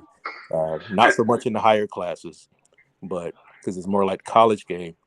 But, they'll just out-athlete anybody in 3A. But that's what Cedar Grove been doing for the last 6 years, is out athleting a lot of people. Let's be real about it. But That's how what you we've been doing? doing. See now, if you gonna say let's be real about it, how are you doing? Let's not talk about that on the live because Hey, that's gonna take the conversation in a totally different direction. No, no, So I see, think you and should ain't have nobody trying no, to. No, ain't nobody you trying should to have go kept there. it. You should have Ain't kept it. nobody trying to go there. I'm Pedro, it's a stating the truth. conversation worth having. And Mike, listen, when Valdosta was doing it to rack up their state titles, everybody in North Georgia, they just ate it. They ate it. But Yeah. as soon as football became as big in the North as it is in the South, and people started saying, oh, there's money in this, about the same time that the SEC was making its run in the 90s, Northern teamers was like, hey, we can move around and create teams to compete with South Georgia. And that's Okay. when we saw Brookwood and Parkview, the Dunwoodies, they rose up and started winning titles All right. outside of the South and outside of the Athens area. All right. I'm gonna put it like this. You brought in the college analogy. Take a look at what Michigan is doing. Michigan cannot come down south anymore in the SEC country and hold a football camp, can they? It That'd be got to the tough. point. It was so Well, bad. Nick Saban Michigan. been trying to fight that. That who was the issue, Nick Saban. But I mean, you can't stop those people from coming down Yeah. doing what they want to do. But for the most part, though, overall, it's not in writing. It's just a verbal understanding. Michigan cannot hold a camp in the South no more. Here's what I'm getting at. What was going on in South Georgia? It all started with youth football leagues down in South Georgia. North Georgia, Atlanta area caught on to it Mm-hmm. and started doing the same thing. The thing is, we're doing it in a different way than what South Georgia was doing it in the 80s and 90s. To where these kids want to stick together. Yeah. I.e., prime example, take the kids that transferred from Brookwood last year and went to North Cobb.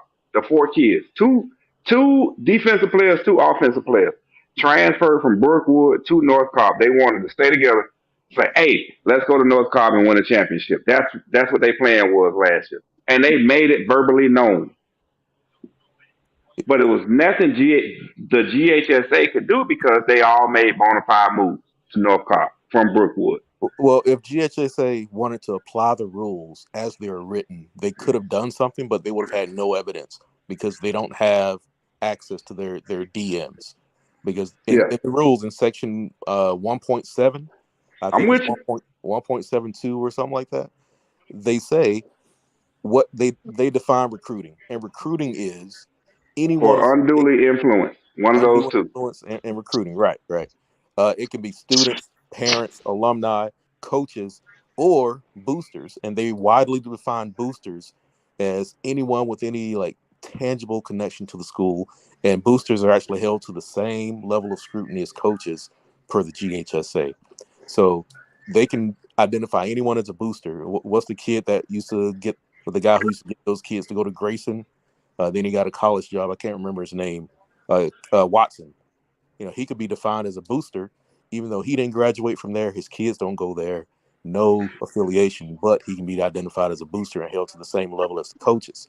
Now, if the GHSA wanted, they could say, hey, if you publicly stated that y'all want to play together, and we can identify the kid who from North Cobb put this together, we're going to make all of y'all ineligible because per the rules, that's what it is. But that also creates a firestorm because now you got to do that for everybody.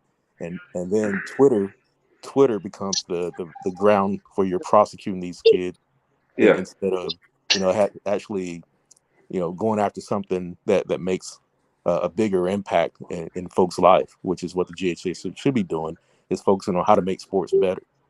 But here's my thing with the GHSA. When they come out on a public forum and say that, and this is what happened a couple of weeks ago, they came out on a public forum and actually said, we try to make transferring as easy as possible, as blatant as we can put it, simple, layman terms as we can put it. Bona fide move is this: the whole family moves, or the child goes with the parent that's in a court documentation, or guardianship is turned over through the court.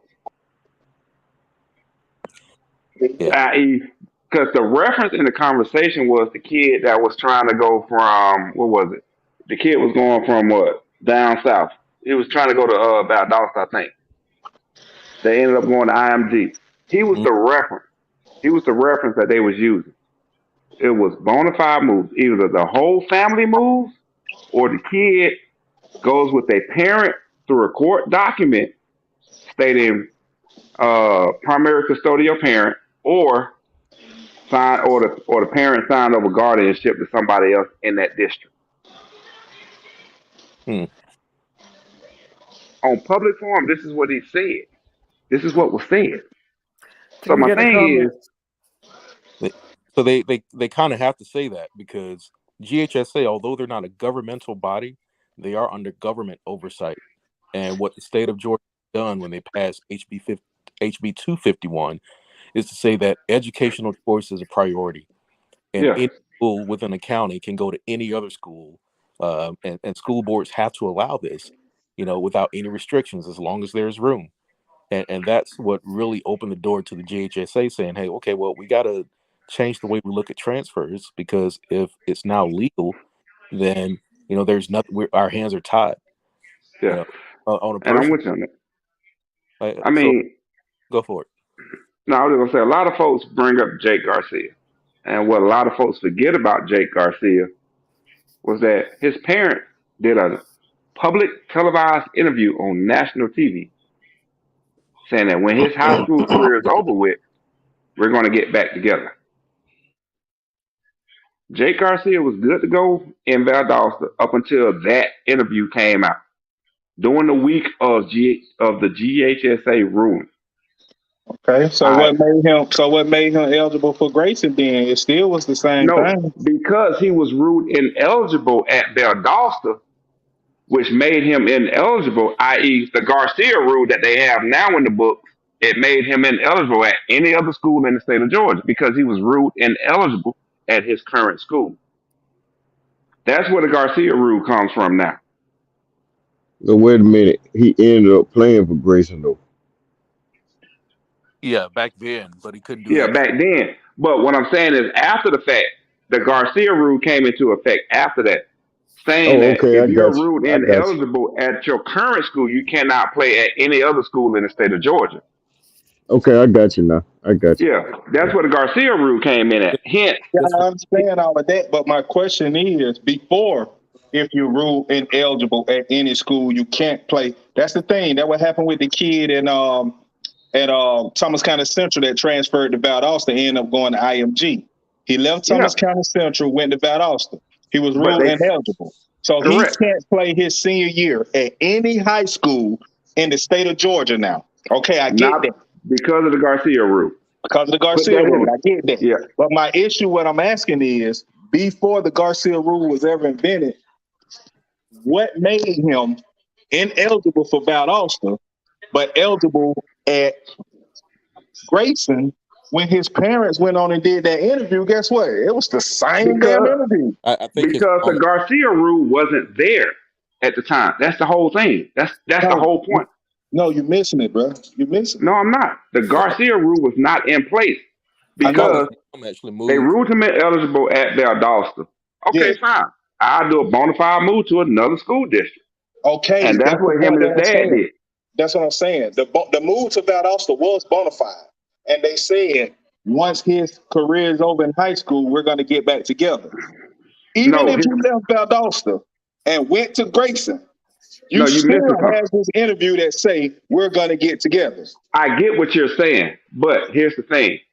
The initial bona fide move to Valdosta was invalid because of the interview, i.e., we're the parents publicly saying we're getting back together once his high school career is over. Now, what we don't know is what was in court documents with him transferring from Valdosta to Grayson. We don't know that. All right. We're going to assume that they went and got court documents legalizing their divorce and giving legal primary custodial parentship to the father. That's all we can assume because that's what they had to do back then. So it's a lot we're missing between what happened between Grayson and Valdosta. We're missing a lot of that in this conversation because we just don't know. Yeah, we can go online and pull up the court documentation because it's public record, but we just don't know right now in this conversation what happened between Valdosta and Grayson. Okay, so we're going to still be dealing with super teams until when? Yeah, I.e., super teams until the only way you're gonna stop. No, let's be real. Let's be real. I.e., we talking about the Bufords, right? Buford is a public school, right? Are they the only super team? they're No, I'm not saying they're the only super team. What I'm saying is they Hey, are a damn. public school, right? So we're saying for yes, they're public schools, right? For public schools, right? yep. Okay. The only thing the GHSA can do is remove one thing they can remove right now in their bylaw. The in-season transfers. Remove that for sure. Remove the Hey, in-season transfers. uh-huh. Because I think we can all agree on that because we don't seen that too many times. All Do right. The you do second you thing, do, okay, go go ahead. ahead. I'm sorry. Go ahead. Go ahead. No, what you got, Joe? I mean, that's all well and good, man. That's explaining legalese and all of that kind of stuff. I guess my question is this: where would a lot of these schools be if they were to lose that super team identity? Answer that for me. Where would they be? A lot of them will still be winning. Like earlier this week or maybe last week, Buford won another state title in softball. So it's not just football. Teams like Blessed Trinity, Buford, Westminster. Uh, BT and Westminster are private, but like Well, we can't talk about Westminster private like school. We can't bring Westminster into this yeah, conversation. but Buford is similar. You can't compare Buford to Cedar Grove. They're not the same in their structure. Buford is a city school. There's only like 17 or 18 city school districts in the state of Georgia, and they're not creating no more of them. So those jobs are actually at a premium because you have a closed off territory. And much like Lee County has done, if you want to play at Buford, you got to live in Buford or you got to pay that $3,000 a year to have your student go there. Uh, Different than Lee County. In Lee County, you actually got to live in Lee County to play in Lee County, and they actually do residence checks. But you're not going to be able to. You can't deal with Buford the same way you deal with. We'll just say a Cedar Grove because they're not under the same circumstances. Okay, Like that's cool. Let's back the conversation up then. Take a City Grove, for example. It's a public county school.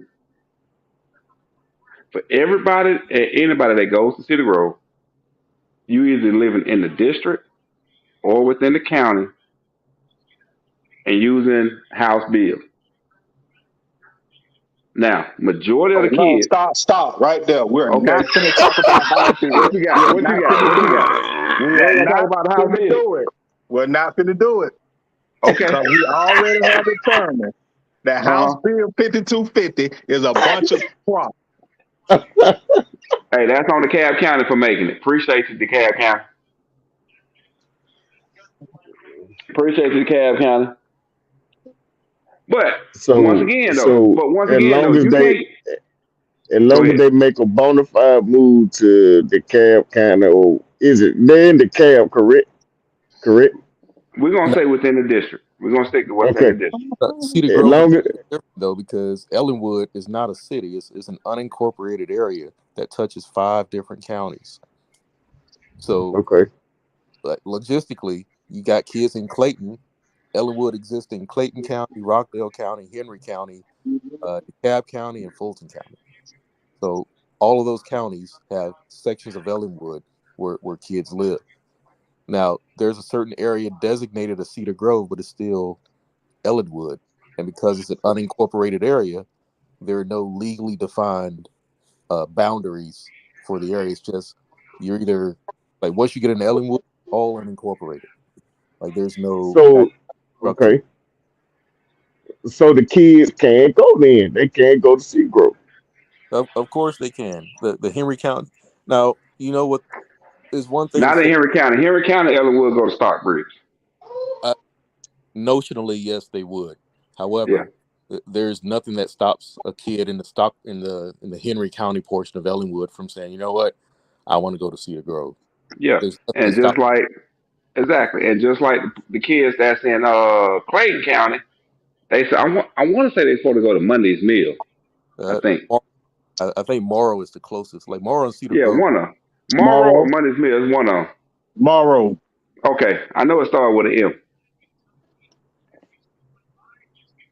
Yeah, they're supposed to go to Morrow, and the way I found that out was that back in 2018, when I was in the Navy back then, and I saw the Naval Academy was recruiting a kid from Cedar Grove, and the Naval Academy coach went to visit him in his house in Morrow.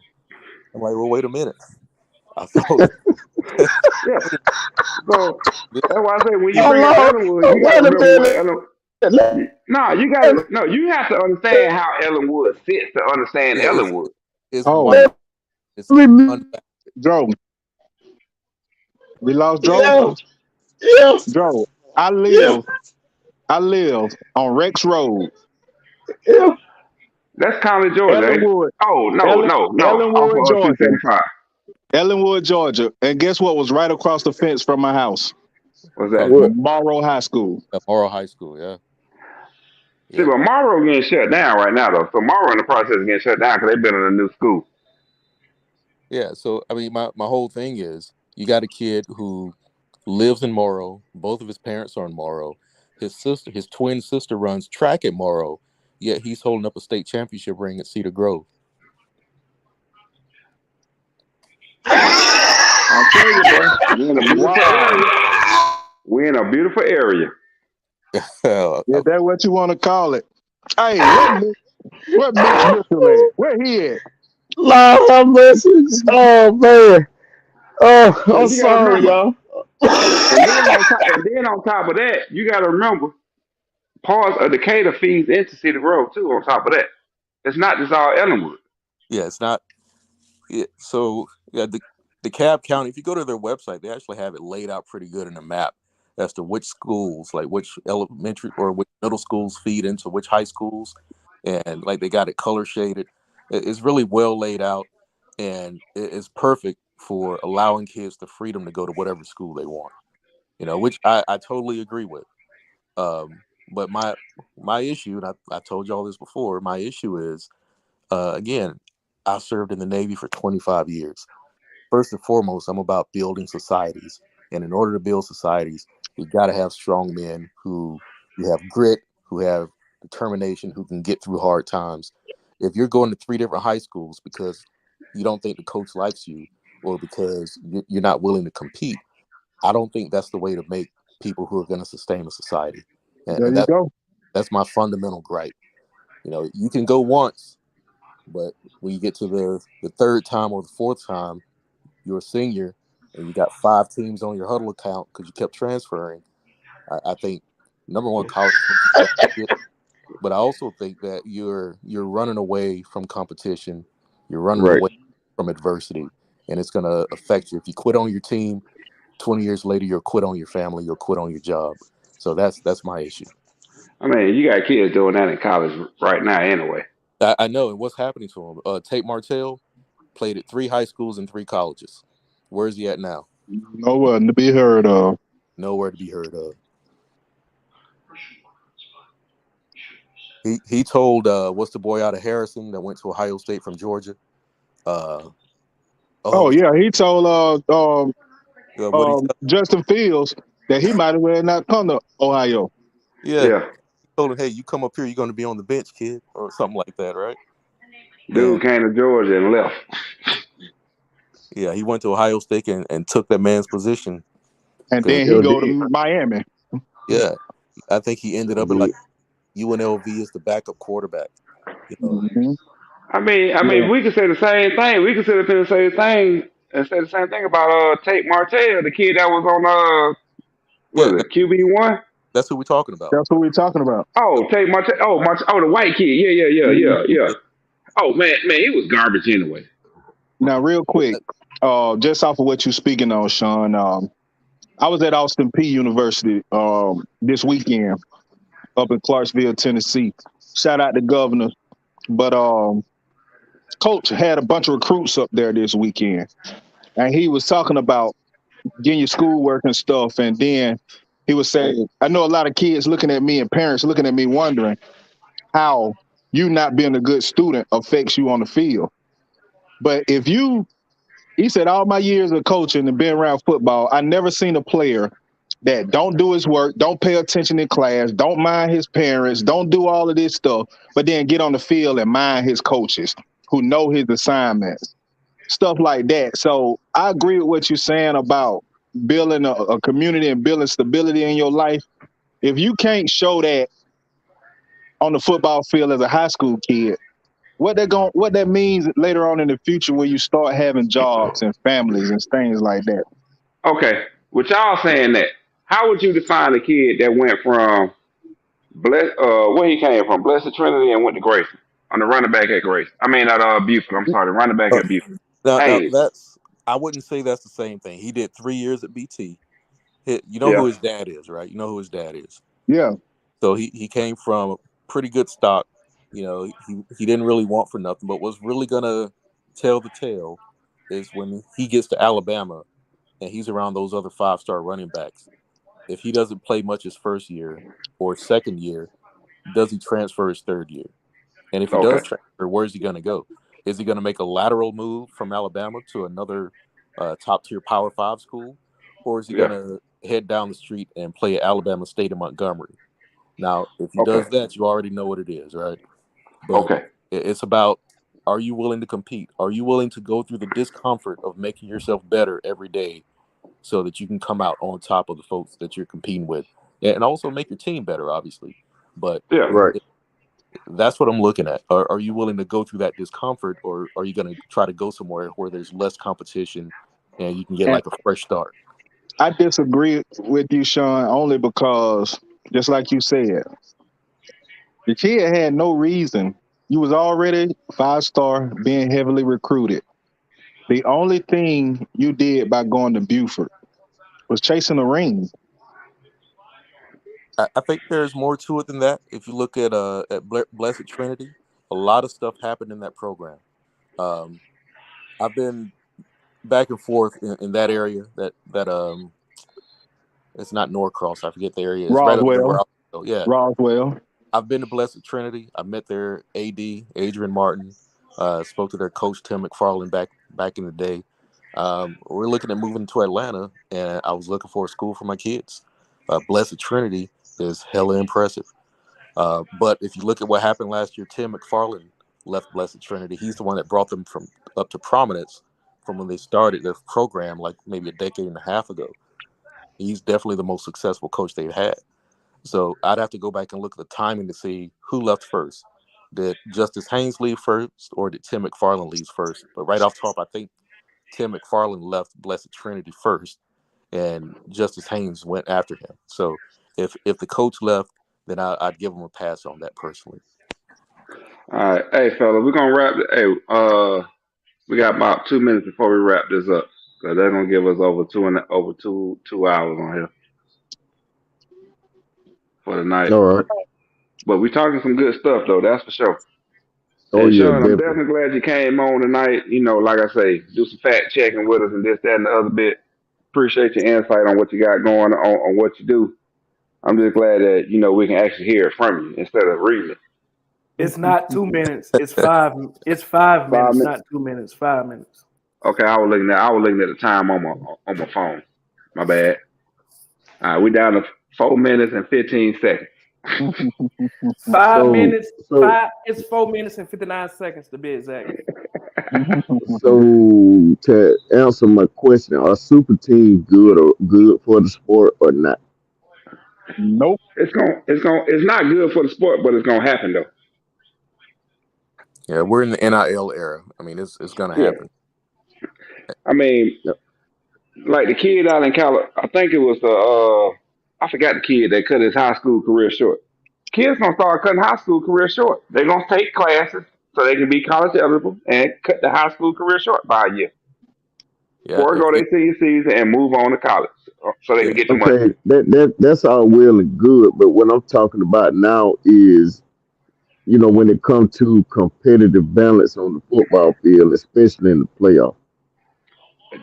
Honestly, there never was a competitive balance on the football field in high school. I don't care how you put it.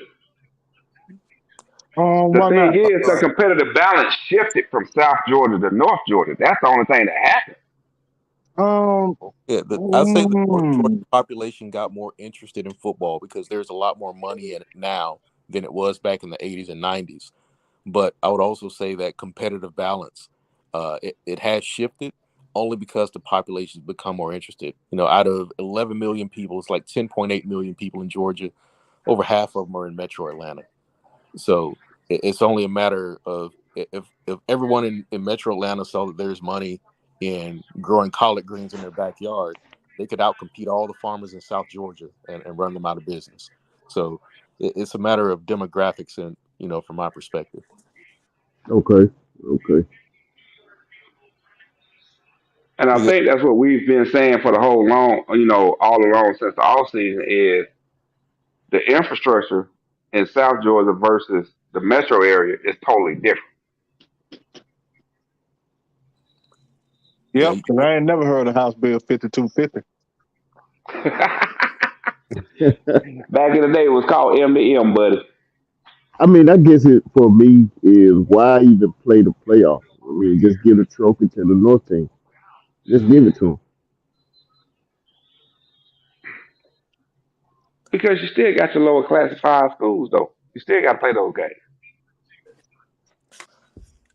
Yeah, I think once Columbia and South Atlanta get going in AA, you're going to see a much bigger outcry for what Pedro's talking about. And it's coming. It's coming. It's just a matter of time. I'm gonna say that comment. I'm gonna save my comment. I'm gonna save my comment on Columbia. Well, I mean, but you see what I'm saying, though. I mean, no, my biggest thing. I get what you're saying, Pedro, but my biggest thing is the competitive balance. There was no competitive balance back in the 80s and 90s between North and South Georgia teams. Plain and simple. Time was different back then. Yeah, it was different, but everything shifted, and there's a reason behind why things shifted. I mean, we can talk all night about why things shifted, but the biggest thing is we have to acknowledge that things shifted from South Georgia to North Georgia because of money. We already established it because of money. Yeah, that's a big part of it. Yeah, that's a big part of it for one, but it's more to it than just money, but that's the biggest part of it. I'll say that's about 75% of it. And it's just a Mr. Kick. I'm sorry, I'm sitting up here watching Monday Night Game. All right, but Hey, anyway, anybody got an update on that Wayne Burke County? hold on. Let me log on. Let me It's look it's in it's real it's, fast. it's about money and opportunity. Money and opportunity. You know, So that's what if makes you go sense back, to me. look at all those old rosters from GAC, Greater Atlanta Christian up in Norcross, and you'll see they steadily kept about 6 to 8 sons of NFL players for Yep. almost a decade. You know that you're not going to see that at Houston County. Any NFL Nope. player from Houston County is not coming back to let his sons play in Houston County. Same thing with Yep. Bibbs, same thing in Peach. You know, you get what you get, and hopefully, you know, you'll get some kids that come in or families that come in with some players, but you know, it's hard to compete with that population density where you have NFL players leaving the NFL. The only skill they got is football. You got college players moving to Atlanta, graduating Georgia Tech, UGA, Alabama, moving to Atlanta. The only skill they got is football and a smile. They're going to start, what do you call those training academies? And they're going to Mm-hmm. their skills, but they're not going to go do that in Homerville. They're not going to go to Homerville and set that up for those kids in Clinch County. We're gonna close this out. They're going to do it in Real fast, Mo. Before you close it out, I just want to answer Yo's question. As of right now, fourth quarter, under a minute left. Wayne County is up 10-7. I'm not. Hey y'all, Sean was making a good point too. Yeah. Before y'all cut him off, y'all should have let him finish what he was saying. Yeah. Yeah, appreciate it. But I was just saying that, you know, sports teams like Atlanta is going to be a hub for a lot of folks to move to, looking for opportunities. You know, college players graduate, they move to Atlanta. The only skill they got is football or basketball or baseball or track and field. They're going to leverage that experience and start training kids, and they're going to open up opportunities for all the kids in that area who can get there geographically to start learning at an early age. So in addition to taking the youth football culture, you're also getting access to better training opportunities, which is why Westminster has all those kickers and punters, you know, going to college all the time and playing in the NFL. It's because they got kicking coaches, you know, starting at a very early age. You know, but again, you're not going to get that in Vienna, Georgia. You're not going to get that in Leesburg. Well, you may get it in Leesburg, but you know, you're not going to get it in these smaller towns. You know, it's not going to happen in Trutland County. Yeah. So, you know, that's another advantage. In addition to the youth football circuit in Atlanta plays on a bigger stage. We have a couple of leagues in the South, but in my opinion, they're not as good as the ones, you know, coming out of the Metro Atlanta area. So, you know, Wow, that's where we're at right now. Respect. that's deep, man. Yeah, it That's is. deep. It is. Respect. Now, if you want to change that, there's a path to changing it, but it starts with making these small towns something that people want to come back to. Got to be attractive. Yeah, like when I think, you know, we live in Virginia. When I think about moving to Georgia, it's like, you know, do I really want to go to Fort Valley? What's there for me? Yeah. You know, no, I'll probably end up in Atlanta or maybe Jacksonville, Florida, or something. But you know, there's just not a lot going on to where you can say, okay, this is where I want to go raise my kids. Because, you know, what are you exposing them to? You got to travel 20 minutes to go to the movies in another city. Makes sense. But hey, Great show, man. Great show, fella. Yeah, Sean, man, man, I enjoyed it. Some yeah, great good to have insight, you Sean. on. Appreciate you. Yeah, hopefully you can get back with us Wednesday. EP, yes. you can get somebody to close us out, I guess. We're gonna let Sean close us out. Hey, folks, let's go back to what I was saying earlier.